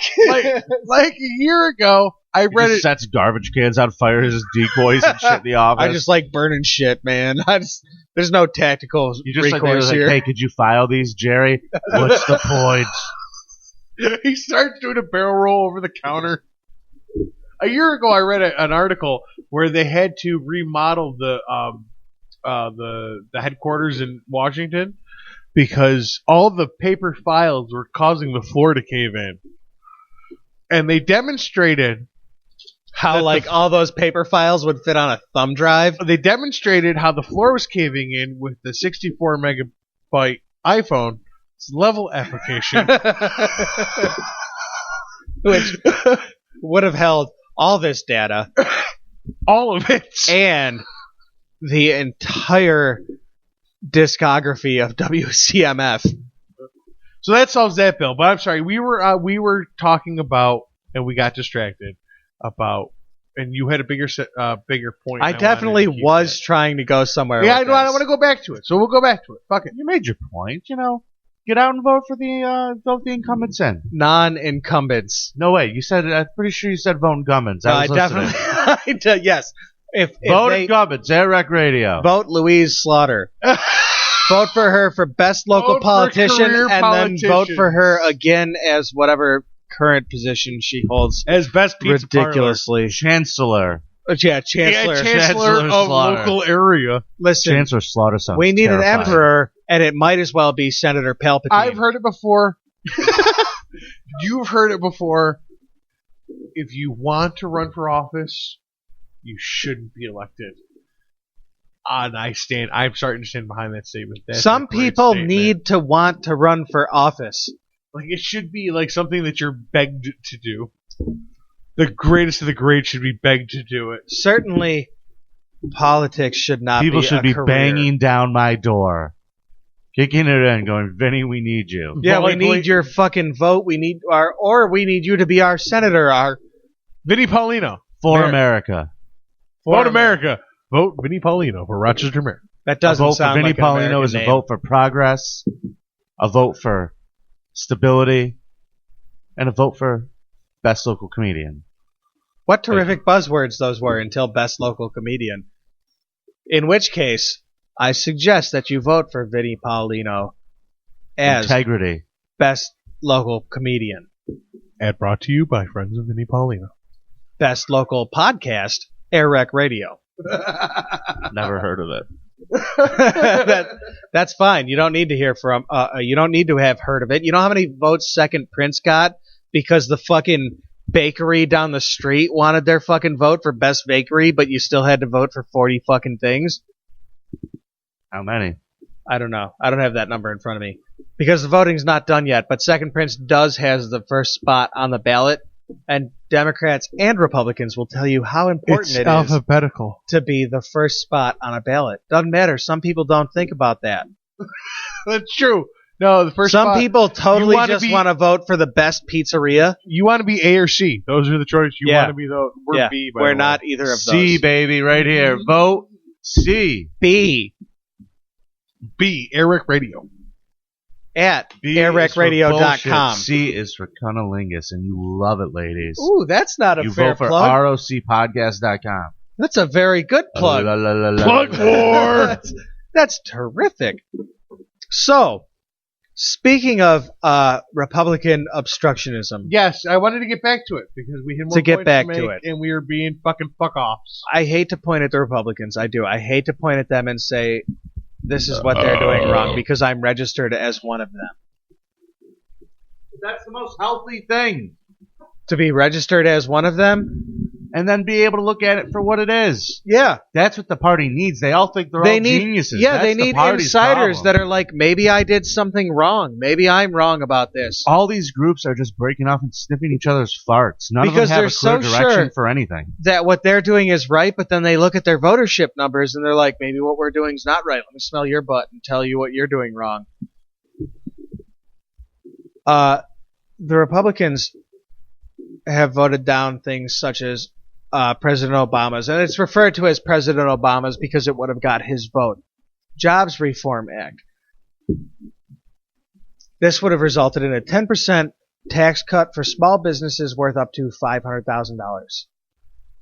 It also would have given a 100% tax write-off to businesses based on purchases of equipment. So, Corey, your family runs a laundromat. Yes, sir. If you were presented with an option for a 100% federal tax write-off on new equipment, how much would the Maytag man make on your business in a given year? Okay. If I were offered free equipment replacement in a year. Yeah, free. 100% tax write-off. Wait. It's not the same as free. It's 100% tax-free. Obama loves giving stuff away. Doesn't it's he? his thing. But hey, man, isn't that what... tax? Shouldn't the federal government be a game show? At least he tries to give it away to the right people. Right. You can't give stuff away, Barack, but, I appreciate the effort. I'm going to say that in my family's, fairly small place, Maytag man already makes about $20,000 a year, so he'd probably make 30.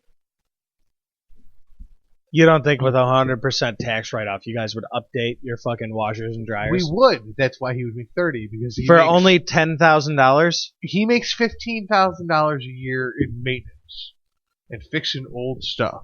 Well, I'm willing to bet that there is a substantial number of mom and pop shops considerably relatable. But that's what I'm saying. That's my point. Is you got to remember that So we're $10,000, yeah, very small. We're very small small. What do you got? 8, 10 employees? Not even. Yeah, very small. Not even. I mean, I'm talking including the CEO. Not even, dude. 1, 2, 3, 4, 5. 5. We'll call it 6 to be on the safe side. No. We're calling it 5 and being certain? 5. Okay. 5. It's a family business. So a business that contains only 5 employees, given a 100% tax write-off incentive, would spend an extra $10,000 a year? Yeah, because that's the $10,000 we would have spent on the tax on the new machine. So to extrapolate, for every 5 employees, $10,000. Yeah, in our I mean, this is a completely absurd extrapolation. In our area. Don't get me wrong. This is a ridiculous extrapolation I'm making. It is estimated that this bill could have resulted in nearly 1 million new jobs, with 630,000 of those jobs going to small businesses. Well, you can't let Obama get that under his belt. No, you can't. You have to stop him at all costs as a Republican. You cannot let this president get anything done, because if he gets anything done, we look like assholes. Pretty much. It's a strategy. It's such an absurd strategy. Asshole, is that a direct quote, sir? Yes, I actually quoted that from Senate Majority Speaker, whose name I remembered earlier but don't remember now. House Majority Leader Eric Cantor. Thank you very much for coming to my rescue. And it wasn't. That was not the direct quote. The direct quote was, "I swear to obstruct anything and everything Obama tries to accomplish." Not President Obama. Just Obama. Obama. Yeah. Among the other things that have been... Did the Democrats give Bush even remotely this much trouble? I think that I would like to point out at Not this until point, he started a war with a sovereign nation. Like a bunch of hippies calling him a Nazi. George W. Bush managed to start 2 wars. Barack Obama has managed to pull us more or less out of 2 while winning at least 1 not of those 2. Like, we were at 3 wars. All right, 3 wars. Like, this is the abstract opinion that I'm getting to right now. Is like, I'm listening. we as George W. Bush ran the country, we had 3 wars. We had a war against Afghanistan, a war against Iraq, and a war against Osama bin Laden. Now, Barack Obama won one of those wars. with a headshot. Okay. With a headshot. Okay. And is getting us out of those other 2 wars.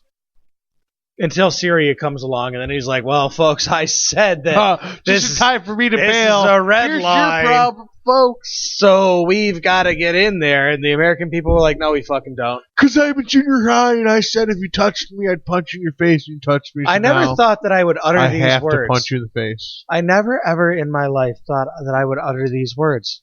Thank God for Vladimir Putin for getting us out of that quandary. We didn't need nothing from Syria. We don't need to fucking have a war with Syria. Vladimir Putin came to the fucking table and was like, wait. All it's going to take to get this shit settled is just get their chemical weapons out of them. Oh, I got this, guys. All right. You guys are assholes, and I'm harboring your fucking nation's should-be number one hero, Edward Snowden. This is probably... I don't even see as liberal as I am. Hero is a strong libertarian. word. Hero is a strong fuck word. It is a strong fucking word. I hate to say it, but we wouldn't even be having this conversation without him. Fair enough. We wouldn't be having this conversation without him, but he is a good representation of why this conversation needs to be had, Right. and the people that are willing to be sacrificed for it. So I never ever in my life thought I'd be like, thank God for Vladimir Putin. But thank God for Vladimir Putin, because he provided us with a way out of that jackassery in Syria. He bailed us out, man. Yeah, he totally bailed us out. He bailed us out like we supposing that bailed it out sticks. American auto workers. But if it sticks, yeah, that'll be the out that Obama needed to not back up his junior high. We made a red line, and now we have to stick to it. There's a line in the sand, bro. You step across it, we're coming at you. Because it's not our stuff. fucking problem, bro. America stood to gain nothing from Syria. Or interfering with their civil war. Currently stands to gain nothing from Syria. Or interfering with their civil war. Okay. So thank God for Vladimir Putin today. For giving us a way out of that. This Let's slow terrible that mess. roll on the thank God for Vladimir Putin. Well, all right, fair enough. It's hard to say thank God for, but thanks for giving us a way out of that. So Obama, getting back to the point, put forth a jobs reform that would have resulted in huge increases to the middle class, a dying class in this country. I'll prove it. Prove what? That it would. I can't prove it. Republicans stopped it. Can I move on to the next point, please? Well, my point is that people credit Obama with a lot of job reform, but he builds part-time jobs. He not would have full-time voted jobs. in favor of it. Okay. Moving on, please. Okay. They also stood their ground on immigration reform. Immigration reform would have basically given a path to citizenship to an untold million peoples. Who would have then paid what? Taxes. What? Taxes. The millions of people that would have paid what? Not taxes? Taxes. Money to our government to And help the states. continue to be a government. And the states like Nevada and Texas and Arizona Yeah. that are poor, that are running out of fucking money. Right. Those folks would have done that. Republicans stood in the way of that. Okay. They also stood in the way of the Affordable Care Act. Now, Obamacare. for those of you who don't know what the Affordable Care Act is actually called, it's called Obamacare to the layman, and Republicans stand up in arms against it. And if they had just embraced it at its origination, it would have been called the Single Payer Act. Or Romney Care. Or Romney Care. And it would have been this terrific health care where the government pays for all of our health care no matter what, ever. It would have been this fucking dream scenario. Canada? Yeah, Canada. It sounds absurd, right? A government would pay for all of its people's health care. And people in America were like, whoa, doesn't that make for death? What did they call them? Death courts? They called them... You lost me. I don't know. They Death called them panels. death panels. That's Thank you. right. Thank you, sir. Vinny, for bailing me out. Death panels. They would have called them death panels. And as soon as they called it that, all the fucking conservative talk shows got a hold of that, and they were like, well, this is just going to lead the way for death panels. Well, Canada Canada doesn't have death panels. They don't have it. Either does England. What Canada Or does have Switzerland. is comprehensive health care for all of its citizens. And that's what our president, Barack Obama, a president who I have not wholeheartedly supported on this podcast. Ha ha ha ha. I have been disillusioned Oh. by him and his surveillance tactics. I often hang my head in shame because I was like a screamer. Yeah, go Obama. But when it comes to I'm healthcare, sorry. I was can't wrong. help but take the high road and be like, this is what he wanted, was comprehensive healthcare. He called it the. I'll give you this one. He did want Romney care. He did want was a good single payer healthcare, and the GOP called it single payer, and they marketed it just perfectly because they Single assumed payer meaning they assumed that Americans would think a single payer must mean the individual, but it does. but it doesn't. But it does. Yeah, because it's in your taxes. Bingo. Right. The single payer would have been the government. So it would have been coming out of all of our taxes equally. Instead, what we have is this plateaued system coming down the line called Obamacare, the Affordable Care Act.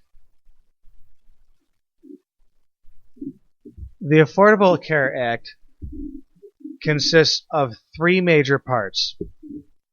Those three major parts are the Health and Human Services Department of the federal government, the HHS, whose job it is to oversee the online exchanges created by the states What where happens people when you can drink? compare policies and enroll in a policy. So the three-part system here is the HHS, the the Health and Human Services Department. Okay, the HHS. Thank you. The HHS oversees the Step 2 online exchanges created by states.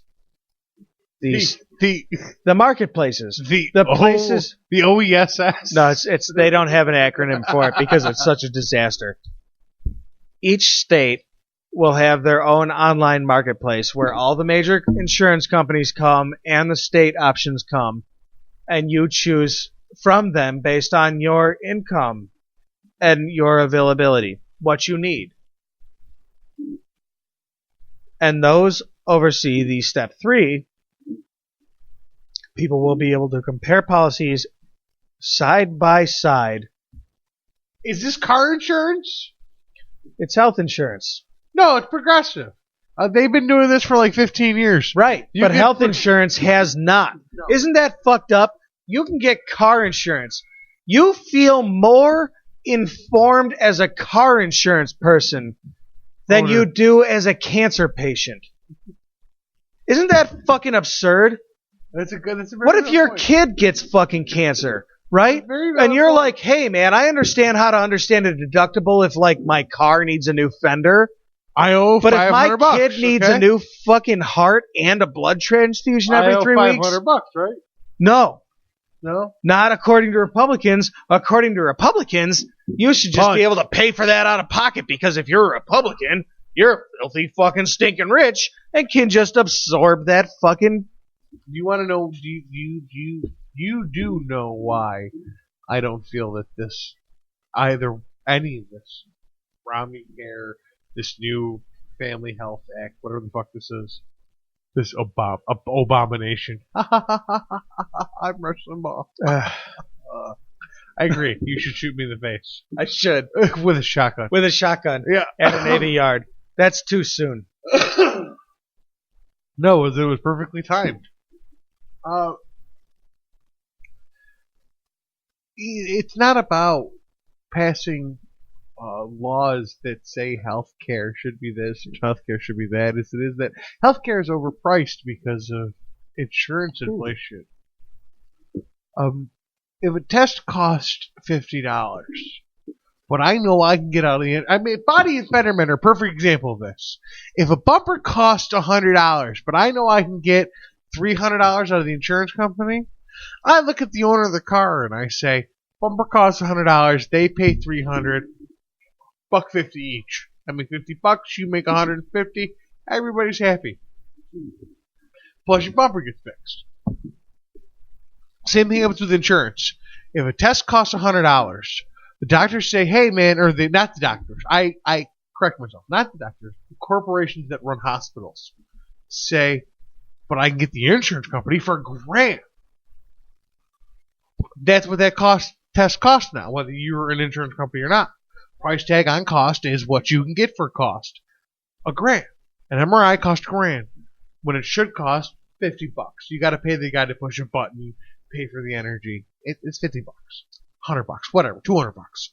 But it's $1,000 because that's what you get for insurance companies for an MRI. I would like to point out a strong point that I researched today and don't have just in front of me, but did research it today. That's my rant, I guess. And I appreciate it. I appreciate that there is a huge racket, a huge bunch of bullshit going on between Big healthcare healthcare providers and healthcare payers. There is a ton of zeros just being dropped by both of these groups of people. They're just like, whatever, it costs $1,000 if an insurance company is paying for it. It costs $10 if a person's paying for it. Doesn't matter. It's $1,000. It's price tag to them, to the provider. Yeah. The Affordable Care Act would cost somebody like me, a middle-class individual. I class myself in the middle. I make somewhere between, in my household, somewhere between $30,000 and $130,000 a year. Okay, that's middle class. Is middle class these days. Someone like me would pay $35,000. I'm sorry. Whoa. I'm sorry. Did I say 35,000? I meant $35 a month. What? A month. Okay, whoa. So 35. So that's a person a year. Who makes between $35,000 a year and $130,000 a year would pay roughly $35 a month to cover their 4-person family. 2 providers, 2 dependents. All right, like I was gonna say, because all right, so fucking go ahead, House Republicans, vote to defund this. I appreciate that this is not a perfect fucking healthcare bill. But I also appreciate that currently I'm enrolled in a high deductible bill, or a high deductible plan that has me paying an absurd amount for health care. But under Obamacare, I could be paying as little as $35 a month. And my or as high as a quarter cajillion. Or as high as a quarter cajillion. Well, but that's a good true. question. That's a good question. What are the numbers? And I'm sure you don't have them. We'll have to reference them somewhere on the Please side. don't do the numbers. Well, what are the numbers for below 30,000 and above 130,000? And I'd also like to point out I don't care what the numbers for above 130,000 make. I don't care. At that point, I stop caring. I kind of agree with you. I care. I make 131. Well, fucking sucks for you. I hope you pay $230 a year. You also just made 2 cents for bullshitting. Where do you get the bill? The other point of the matter is it'll be spread out among 300 million Americans. You made the range of 30,000 to 130,000, and me and you are perfect examples of that. We are on opposite ends of that spectrum for household. We're not on opposite ends of that spectrum. Close to it. Remember that there's only one person in my house, as far as we're actually on a different spectrum. Yeah. Yeah. Exactly. If you want to point out that there are 2 people in my household bringing incomes and 1 in yours, with the same number of dependents, then we are on different spectrums. But your spectrum, $400 a year. I don't know that'll be against it if I should pay. But my kids get health care? $400 a year, my kids get health care. Is that what you're telling me? You would actually pay less than $200 a year. Would my kids get health care? And your Fuck kids. me. My kids get health care. No, not just your kids. You and your dental. Ooh. And vision. And your children's dental. I don't know about vision. Goddamn Obama. Yeah, goddamn him for trying to get us all equal health care because it's the people's fucking medicine. I'm still not happy with him, but he did have some good ideas. Isn't it the people's medicine? Isn't it? isn't the medicine in this country the result of all the people's hard work, even if you don't work in the medical field? You know how hard it is for us all to get so sick all the time? For them to have to make it all? Vinny, have you ever worked for an employer where you were expected to come in even if you were sick? I'm sorry to have asked this question While there you was were food chewing in mouth. on a delicious chip. Oh my and dip. god, it is like being on the popular yeah, movie show I listen absolutely. to. Yeah, I work construction, man. They don't care if you're dying. They'll I've come in worked your in house and pull dealerships you for out a of bed. decade. You get the fuck to work. You get to work. Yeah. Yeah. You don't want to get people sick? Don't fucking talk to them. My your job. My wife works for an architecture firm where they design architecture and renovations and shit like that. And if somebody's sick in her office, you better not come to work. Well, I understand that because like I always worked until I got into the dealership business. Thanks to you. I always worked under the sun. I mean, we always worked on the roof. It didn't matter if you were dying to get your ass to work. They'll come in your house and take you to work. I mean, you had to be dying to not go to work.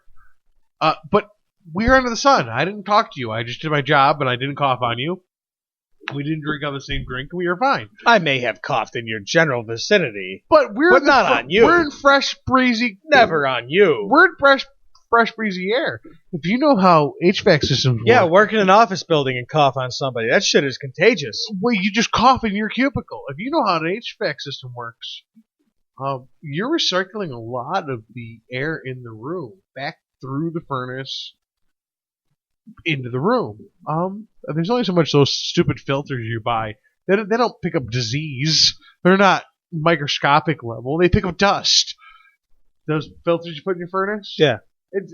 Commercial ones are the same way. I've seen automotive air filters that did way more. In fact, I've never seen an automotive air filter that did less. But it doesn't stop the common cold, that automotive air filter. It just picks up dust. I don't believe my home air filter stops the common No, it cold. sure does. Neither does the one in the office filter. In fact, Star Trek said they still hadn't solved the common cold. The first one. The second one had. Horse shit, First I one, say. Next Generation had solved Next the common Generation was a bunch of filthy liars. They had a white painted man and called him an android. Liars. They had a man with a banana clip on his eyes, said he was blind and could see. Liars. Liars. And a Klingon on the bridge. And Please. a Klingon on the bridge. The best Klingon ever. The Klingon most of us think of if we don't think of that one Klingon that the rest I of us liked think Christopher Lloyd. of. Christopher Lloyd was a Klingon? You didn't see Star Trek 3, The Search for Spock? Yeah, he absolutely Oh my was a god, Klingon. you're right.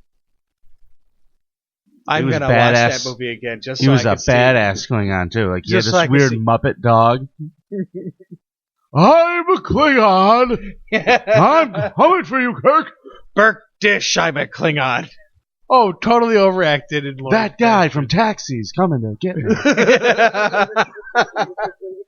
All right. So there's the end of headline news, folks. Hang in Headline there. snooze.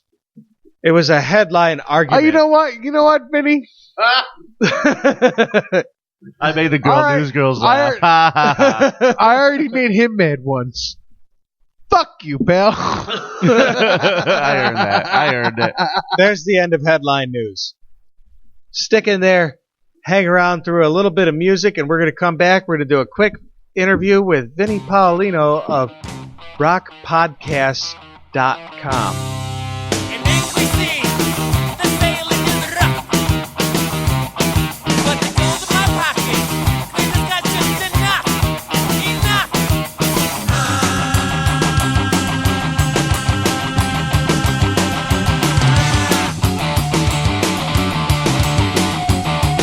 Muscle ahead. I remember why. Gotta live with this till the day that I die.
We're coming, America.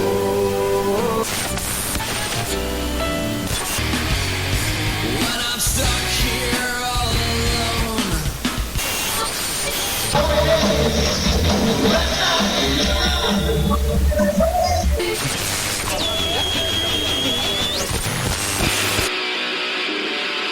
These are the AirWreckRadio interviews.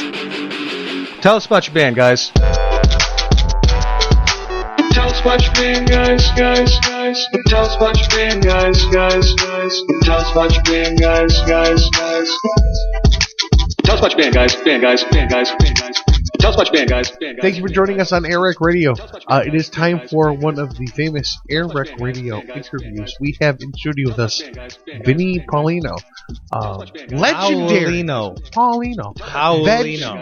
Legendary local comic here in Rochester. Don't call me legendary. Legendary. No. No. This man across the studio from me is the thing that myths are written of. Call him. Don't say things like this. You're going to get me killed. Instead of calling him legendary, call him the Hawaiian Paulino. The Hawaiian Paulino. Hola. He's an island. isn't Hawaiians don't speak. Was that a Spanish. fat joke? Aloha. Did you call him an island? Was that a fat joke?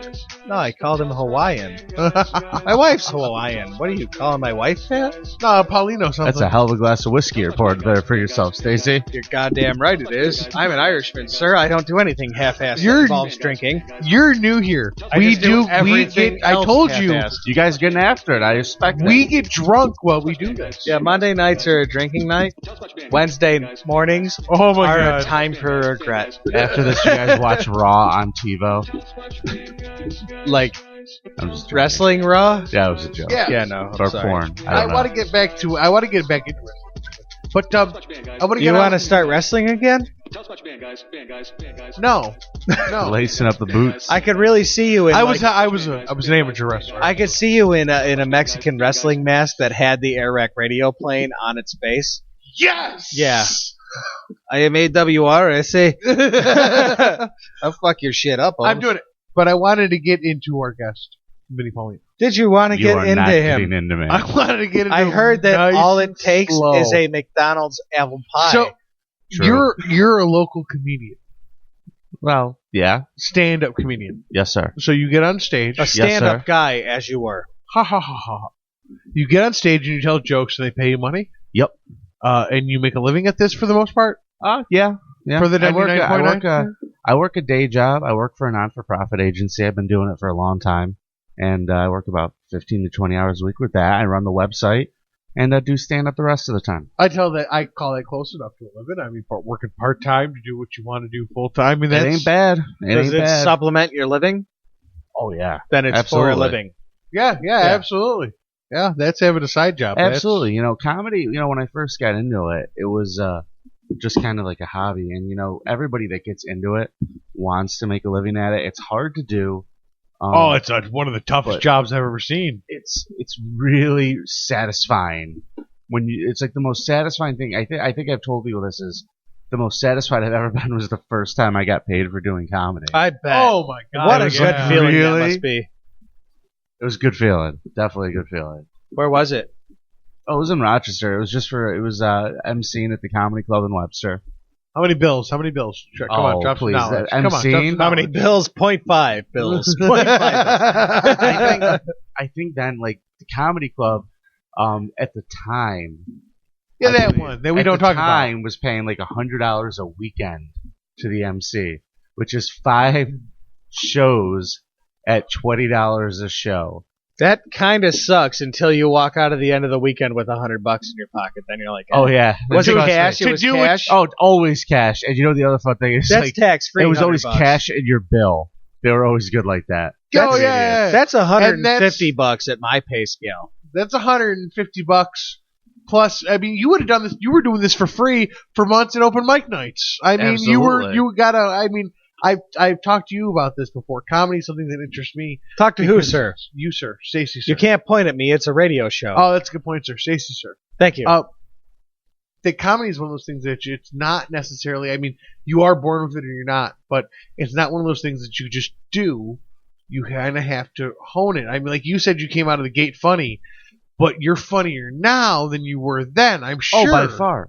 Like, At least more succinct at being funny, right? See, I, you know, and when you say come out of the gate being funny, I would say I came out of the gate doing slightly better. And I see guys that come out for the first time, because I do host a lot of open mics in Rochester. I host the Boulder Comedy Open Mic, which is the longest running open mic, one of the longest running open mics in Western New York. Where's that? At Boulder Coffee on the South Wedge on Sundays at 8 p.m. or Thank you. 8:30 p.m. is the show. 8:30 p.m. at Boulder I'm Coffee gonna House. stalk the hell out of you. I'm a big fan of Boulder Coffee Yeah. because I used to live right around the corner from Boulder I'm a Coffee. big fan of stand-up comedy. Oh, that's the place to go to see stand-up. It's And, a perfect That's surprising. I mixture. didn't know that. Is that actually the place to go to see stand-up? In my opinion, yeah. On That's Sunday where I cut nights? my teeth, man. That's where I cut my teeth, was on that stage. That's a hard room. Is that I where the s- babies are? Is that where the is that where the new guys are? I saw know what? some improv acts there at the Boulder stage, I guess. Sure. I saw Is the it a corner? No, it's a stage. They have a full stage. no, they definitely have like a stage And going on you know there. the nice thing? I think the reason why, and I give all the compliments in the world to the people of Boulder, the way they have that set up is it's a very good room for comedy because it's a separate room from the rest of the place.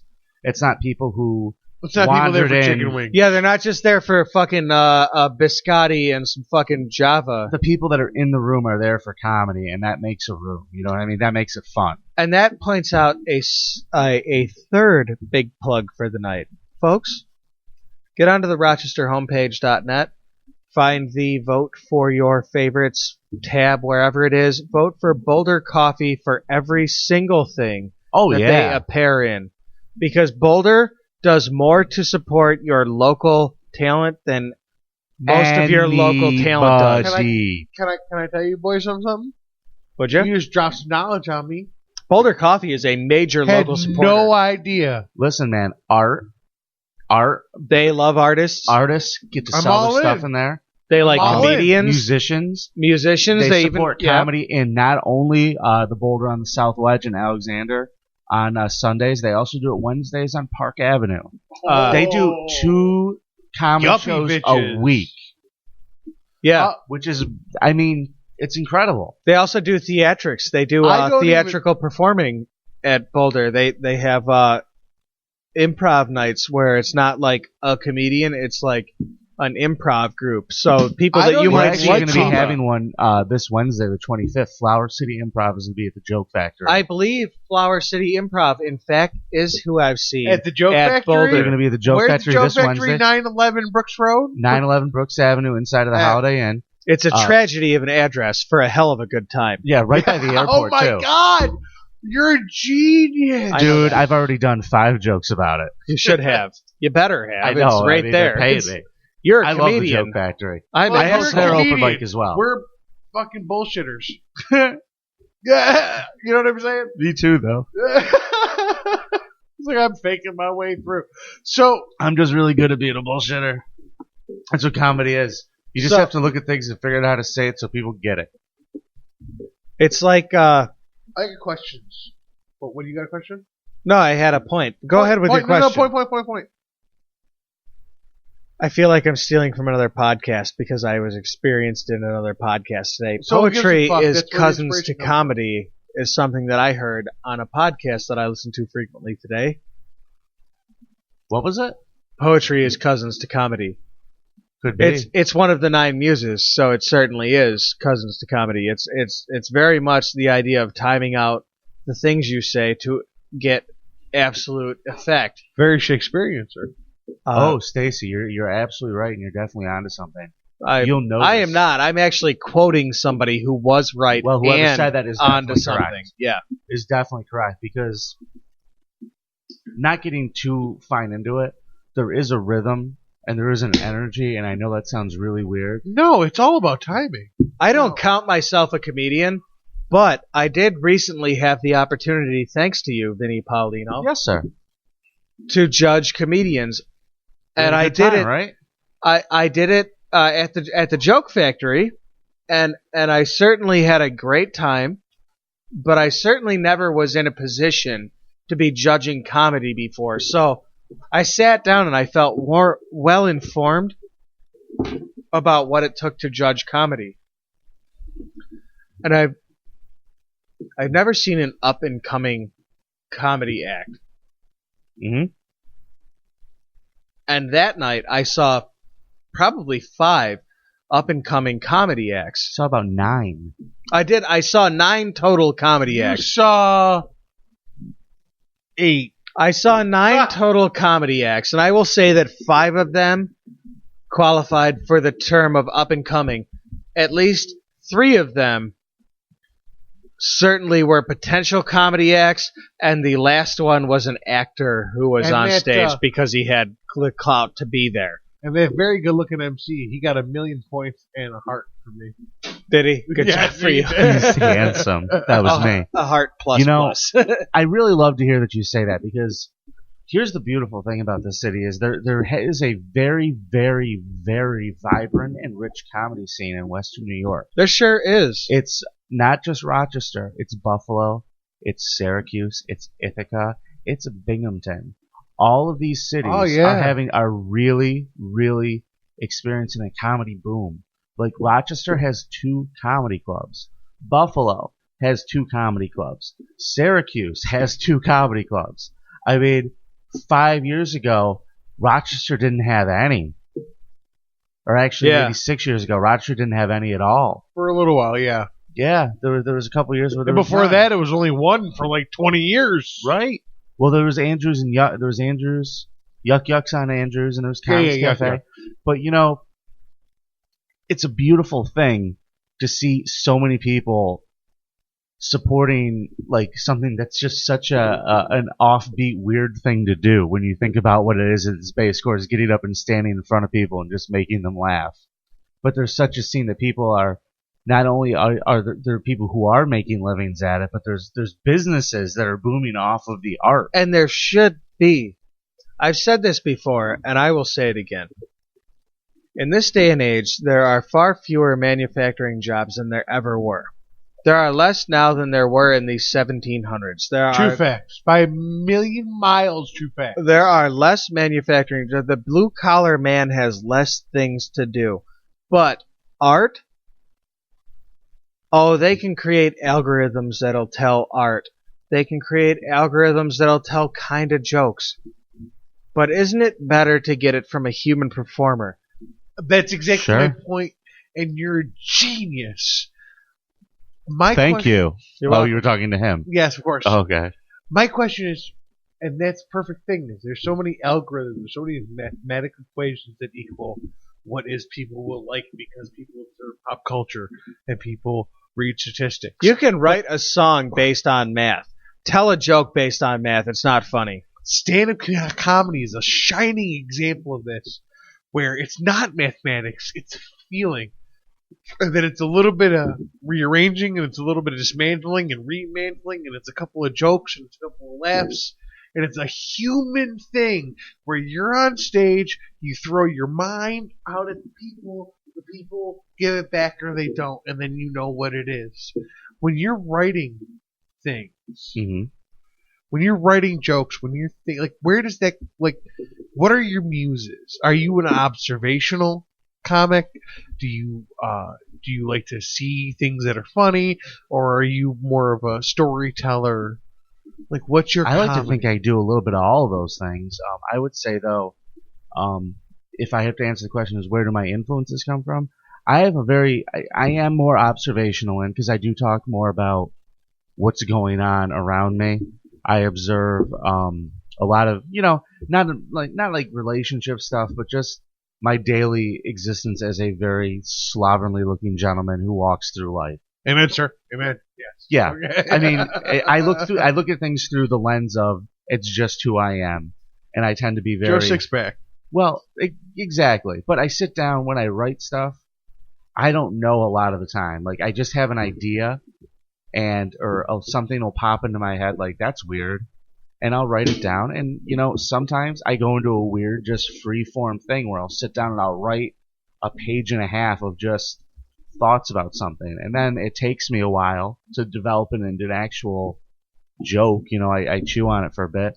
But then there's been times where stuff I come up with, just all of a sudden I'll sit down and I'll write an entire little bit, and it's just, that's how I go and do it on stage, and it's done. I've given a lot of thought recently, after having seen like what startup stand-up people like, and after having Corey introduce me to what podcasting is about, like really listening to a bunch of people. Like my influences for like ground source people, boots on the ground people, Gorilla, baby. has really increased this past 6-8 months.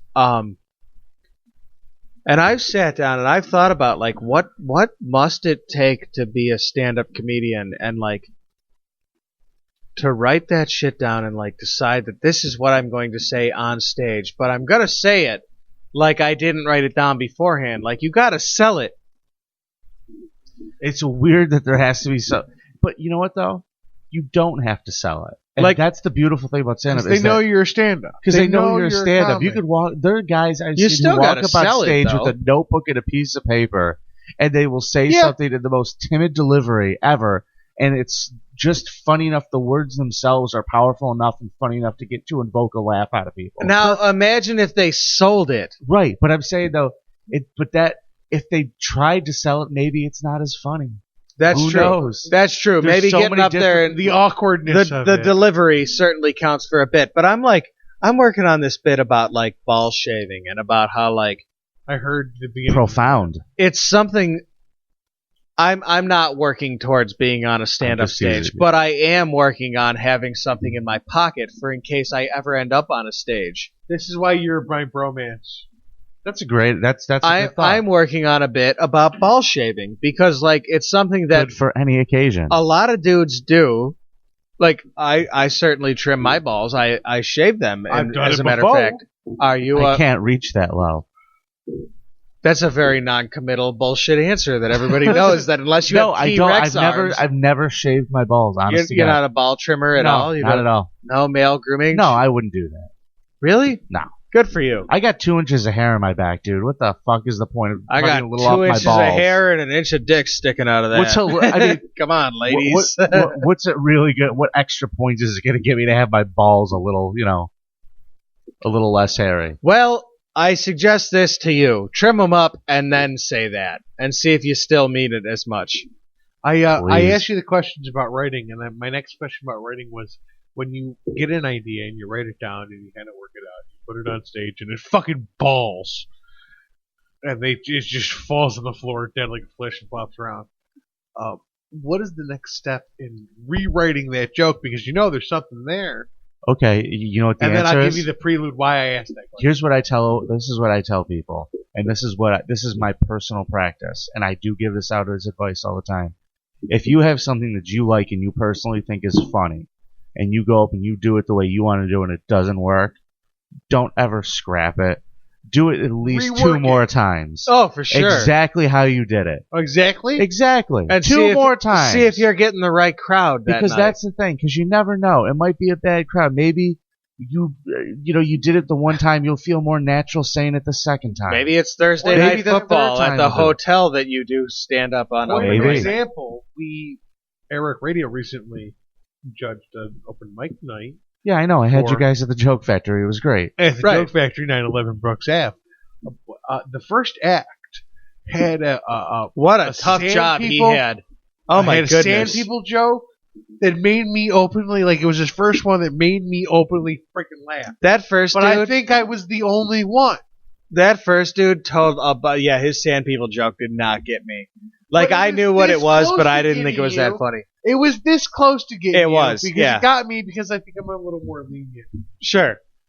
Dude had a lot of funny jokes, but he got up there and told jokes to a cold ass room. He sure did. That shit sucked for him. Yep. Because I was a lazy MC that night. No, it wasn't. I'm not blaming no, the MC. you have to. That's me. No, I'm No, not. no, you need to, and I do. I don't need And- to. but I here's refuse why. to. But here's the thing: you do then. Let still me give you a refuse. little lesson. Little lesson on the comedy business.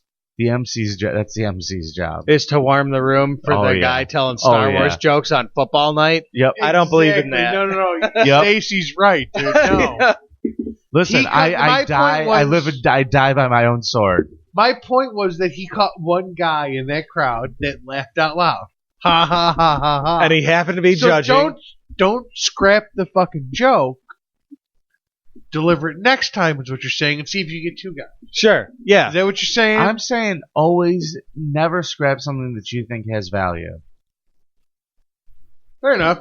But if it came from your brain, it's got to have some kind of value. Well, yeah, because you know what though, if you do try it a bunch of times and it doesn't work, I still don't say scrap it. I just say get away from it for a while. Yeah. And get back to it. Come back to it and see how you feel about it. Yeah, I mean, there's nothing. See, the beautiful thing about stand-up is there's nothing wrong. Like, there's no wrong way to do it. Right. Like, just get up there and do it. Universal rules. Even if you bomb, there's so many different types of acts too. I mean, you could do pretty much anything, and as long as what you're saying is funny, people will like you. Really, as long as what you're saying. You got to have that. I think it's more than funny because a lot of public speakers start in stand-up, and they just get up there and they captivate. They captivate their audiences with truth instead of funny. They go to a fucking stand-up because that's where people will listen to them talk. Sure. And they rope in their audience. Louis Black. You know who I Louis think's Black, amazing? for example, probably not a very funny comedian, but as a public speaker, He's a great comedian. Hilarious. I think he's funnier as a public speaker than a comedian. He's a different type of comedian than you're thinking of. You're thinking of Sure. Set it up, knock it down. Sure, I am. And if we want to pick nits, then you're right. Well, You know who I love? You know who I would emulate if I could, but I can't because I just don't have it? Garrison Keillor. I'm not familiar. Sure, fill me in. From Oh, good. I Paranormal feel much more Companion. comfortable now. Okay, yes. That guy could go. He's like 70 years old. He does these shows. He goes on a tour and they're 3 hours long, and he's telling stories and he's taking people through like all this whimsical stuff and just being masterful of it. I mean, there is so much public speaking To storytelling. to all of it. I asked him if he was an observationer, if he was a storyteller. That's where Louis Blackmore is a storyteller. I think he's an observationalist. Um, He says, look at what's going on. Isn't that fucked Obviously, up? you never heard the thing. What was it? If it wasn't for that horse, I would never have made it through yeah. my first year of college. Like, did you ever hear that? All right, yeah. That's a story. That's a Okay. great That is- story. He is a good storyteller That goes and in a good a completely crazy observationalist. direction, which is just beautiful. He's a relevant storyteller. Yeah. Also a relevant observationalist. But it's what I was asking was a different kind of genre. But the reason why I asked that was because I've been watching stand-up my whole life. I mean, I watched the big names when I was a kid because that's all you had exposure to. Rick Fox, and then moving on to Pryor, and Carlin, and the big guys. Yeah. Yeah, well, yeah, and then I got a little older, and I got a little deeper, and I got into Florentine, and then I got into Norton, and then I found Illinois, and then I found right now I'm listening to a lot of Joe DeRosa because he's got something there. DeRosa's got something there. He hasn't quite made it up. Bill Burr, he's kind of made it off. Sure. But and I want to get even deeper, and that's why I asked you, sir, more about your writing techniques because I don't personally. comics interest the shit out of me.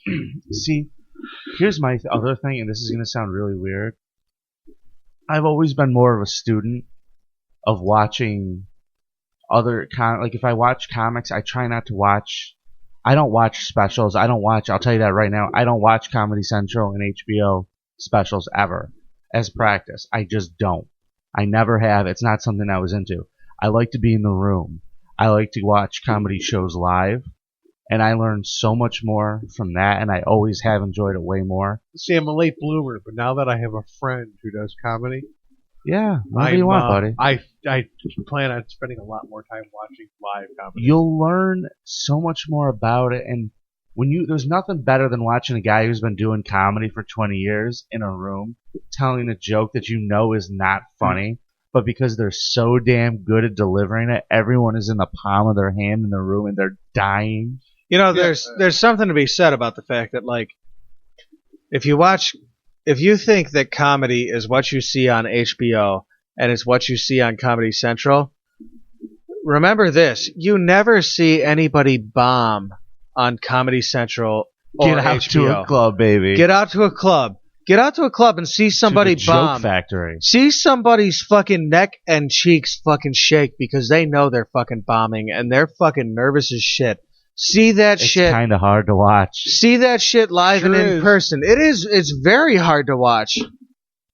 It is difficult to watch, and you will never, ever, ever see it on TV the way you're going to see it when you're People forced who bomb into a don't get on judging TV. role. And you know what, though? That's not true. That's Where- not true. Where? Everybody's bombed. Well, yeah, But you don't see it on but you don't TV. see it on TV. No, you don't see it on TV. You said the people who bomb don't make it on Why TV. do you? I'm Okay, saying. okay, that's not what I meant. That's not what I All meant. right, I'm That's sorry. not what I meant. The You good don't comedians. your specials don't bomb on TV because you've been through the bombing, you've worked through Right. the process, The and you've worked comedians- out the A-list and at the ve- material, and and at then the you get on very TV. least- The And at the comedians very with least- specials they don't bomb on their special. Right, because they have laugh tracks. They have better than laugh tracks. They have experience. They teasing. know what sells. That's true. And you know what, though? Comedians, by the time they get to TV, they have done that act for years. Right. So they know it works. Years. See a I've heard comedian stories- on stage. I've heard stories about, who was it? Somebody was telling me, they were, Jonathan Katz? Yes, Dr. absolutely. Katz, Dr. Katz. Stand up. I know a guy who was on tour with Jonathan Katz. Uh-huh. And when he first started out, he was on this tour, and he was he worked on the tour. Like, he wasn't even a comedian yet. And he went town to town, and Jonathan Katz would do this act. And then Jonathan Katz had the Tonight Show, 3 weeks later. He had this new thing, and he showed him, he says, this is what I wrote. And it was exactly, he saw the paper that he had written it on. He went up and he did it just like it was on the paper. And then every night that they did a show, he did it exactly what was on the paper. Then he's on the Tonight Show doing it exactly like it was on the paper because that's how they do it. They just learn how to make that work. Right. They change the inflection, but they write what they want to say, and they make that work in their delivery. And that's what the polishing of it all is the actual performing of what's on the page. That's where comedians are made. There's It's on the stage, never on paper. Yeah, no, fair enough. Yeah. Absolutely. I mean, and that's half the battle is getting up there for the first time, the first 5 times, the first 10 times, the first 50 times. I would say. And sometimes you're going to fucking eat dick. Yeah. I would say that a third of the battle is getting up there. A third of the battle is getting up there and killing, and a third of the battle is getting up there and bombing. And you know what? After you bomb a couple of times, I think you start to really pay attention to the audience more. Sure. Like when you're first on stage, That's if you important do information stand to up, have. If you get up on stage and the first time you get up on stage, if you bring a bunch of people and you bring 20 of your friends the first time you do stand up, you're gonna have a great set because they're all gonna holy shit, my buddy's on stage. Sure, hell yeah, Woo! they're gonna, woo, But yeah, listen, buddy, I'm fine. if you just go into an open mic and you get on the stage and you go up there and you do it and jokes are falling flat and stuff like that, you're not looking at the crowd. You're looking to the side. That's just my You're experience. looking down. You're looking at the bottom of the mic they're looking stand. everywhere but the crowd, and you. Lights. It's a hard thing to watch because it's so hard to look at. But when you learn how to focus on what the audience is laughing at and what they like about you, that's when you really start to learn about what's good and what's bad in your act. Not staring at your notebook. Now, I don't mind when comics check their notebooks because I've seen huge comics go back to the stool, look down at the stool, and go back to what they were doing. They're checking their notes. Yeah, there's a lot of. I don't mind that at all. If you put 3 minutes of material together, you've done a lot of fucking work, man. I don't expect you to remember anything past 3 minutes without I'm going to writing tell it you down. something. Fine that some big comics do it, but you know what though? They're big comics, and then they can do it when they're big comics. But I can tell you, the comedy bookers look at that and go next. I'm Really? just telling you, yeah, If you take a jot at your notes, that's the next. yeah. And, 'Cause they how want- long? How much material do you have to have before that's an issue? Like, is it an I mean, hour? I think you need to be able to sell out an arena to the point where the booker is just like you're a name and they don't care. Like if I'm working in a comedy club, I would not like if they're paying me to feature. Uh-huh. I'm not going to come in with a notebook ever. But I mean, Ever. As a As a feature? Or a headliner, I wouldn't do it. Yeah, no fucking way. Or an MC, I wouldn't do it. If I saw an MC with a notebook, I'd throw a rock at him. That's a particular position to be in. MCing, you got to be willing to improv as an MC. I got to tell you something, and this is something that I don't want to brag about, but I have been MCing shows for a very long time, and that is something that I like to think my particular expertise could be in. But you're right, it is a little bit different than everything else. There's a lot more pressure on, but you could never. It's a different job. It is a different job, but you have to be really funny. You have to be really, really funny, and I don't think you could be very funny effectively looking at the notebook in that spot. No. Ever. No, as an MC, you better get up there and know what the fuck you're about to say. Maybe, like I said, if you're like, write it down while the comic is on. They love you, and you're like, hey, I got a new one. Hold on, and you're playing around with them, and you're making a part of what and you're it's part doing. of the joke. It's part of the bit. Okay, yeah. I got a new one. You're gonna love it. Hold on. Right. Flip. Oh wait. No. Flip. Okay. Yeah, I mean, whatever. It just it most bookers don't like that stuff. I can see that. I can understand that as an audience member. I don't necessarily hold it against them. Sure. So, folks, as an AirWreckRadio semi-host, I don't know what my title is. I'm going with demi-host. I like demi-host. Demi-host. I often went with co-host. As an AirWreckRadio demi-host, that is, I think, all the time we have for audio for this week's show. I think that we would like to give a very, very special thanks to Vinny Paulino of ROC Podcasts. By all means, vote for him for Best Local Comedian. You're too kind. However, when it comes to Best Local Podcast, you could still vote for him at ROCPodcast.com. That you would vote for AirWreckRadio. And if you can't do that, hang yourself and vote for Second Prince Podcast. Yes. And if you're too much of a pussy to hang yourself and still vote for Second Prince, well, stab yourself in the neck, chest, and face. Ooh, thank you. And then vote for ROC Podcasts.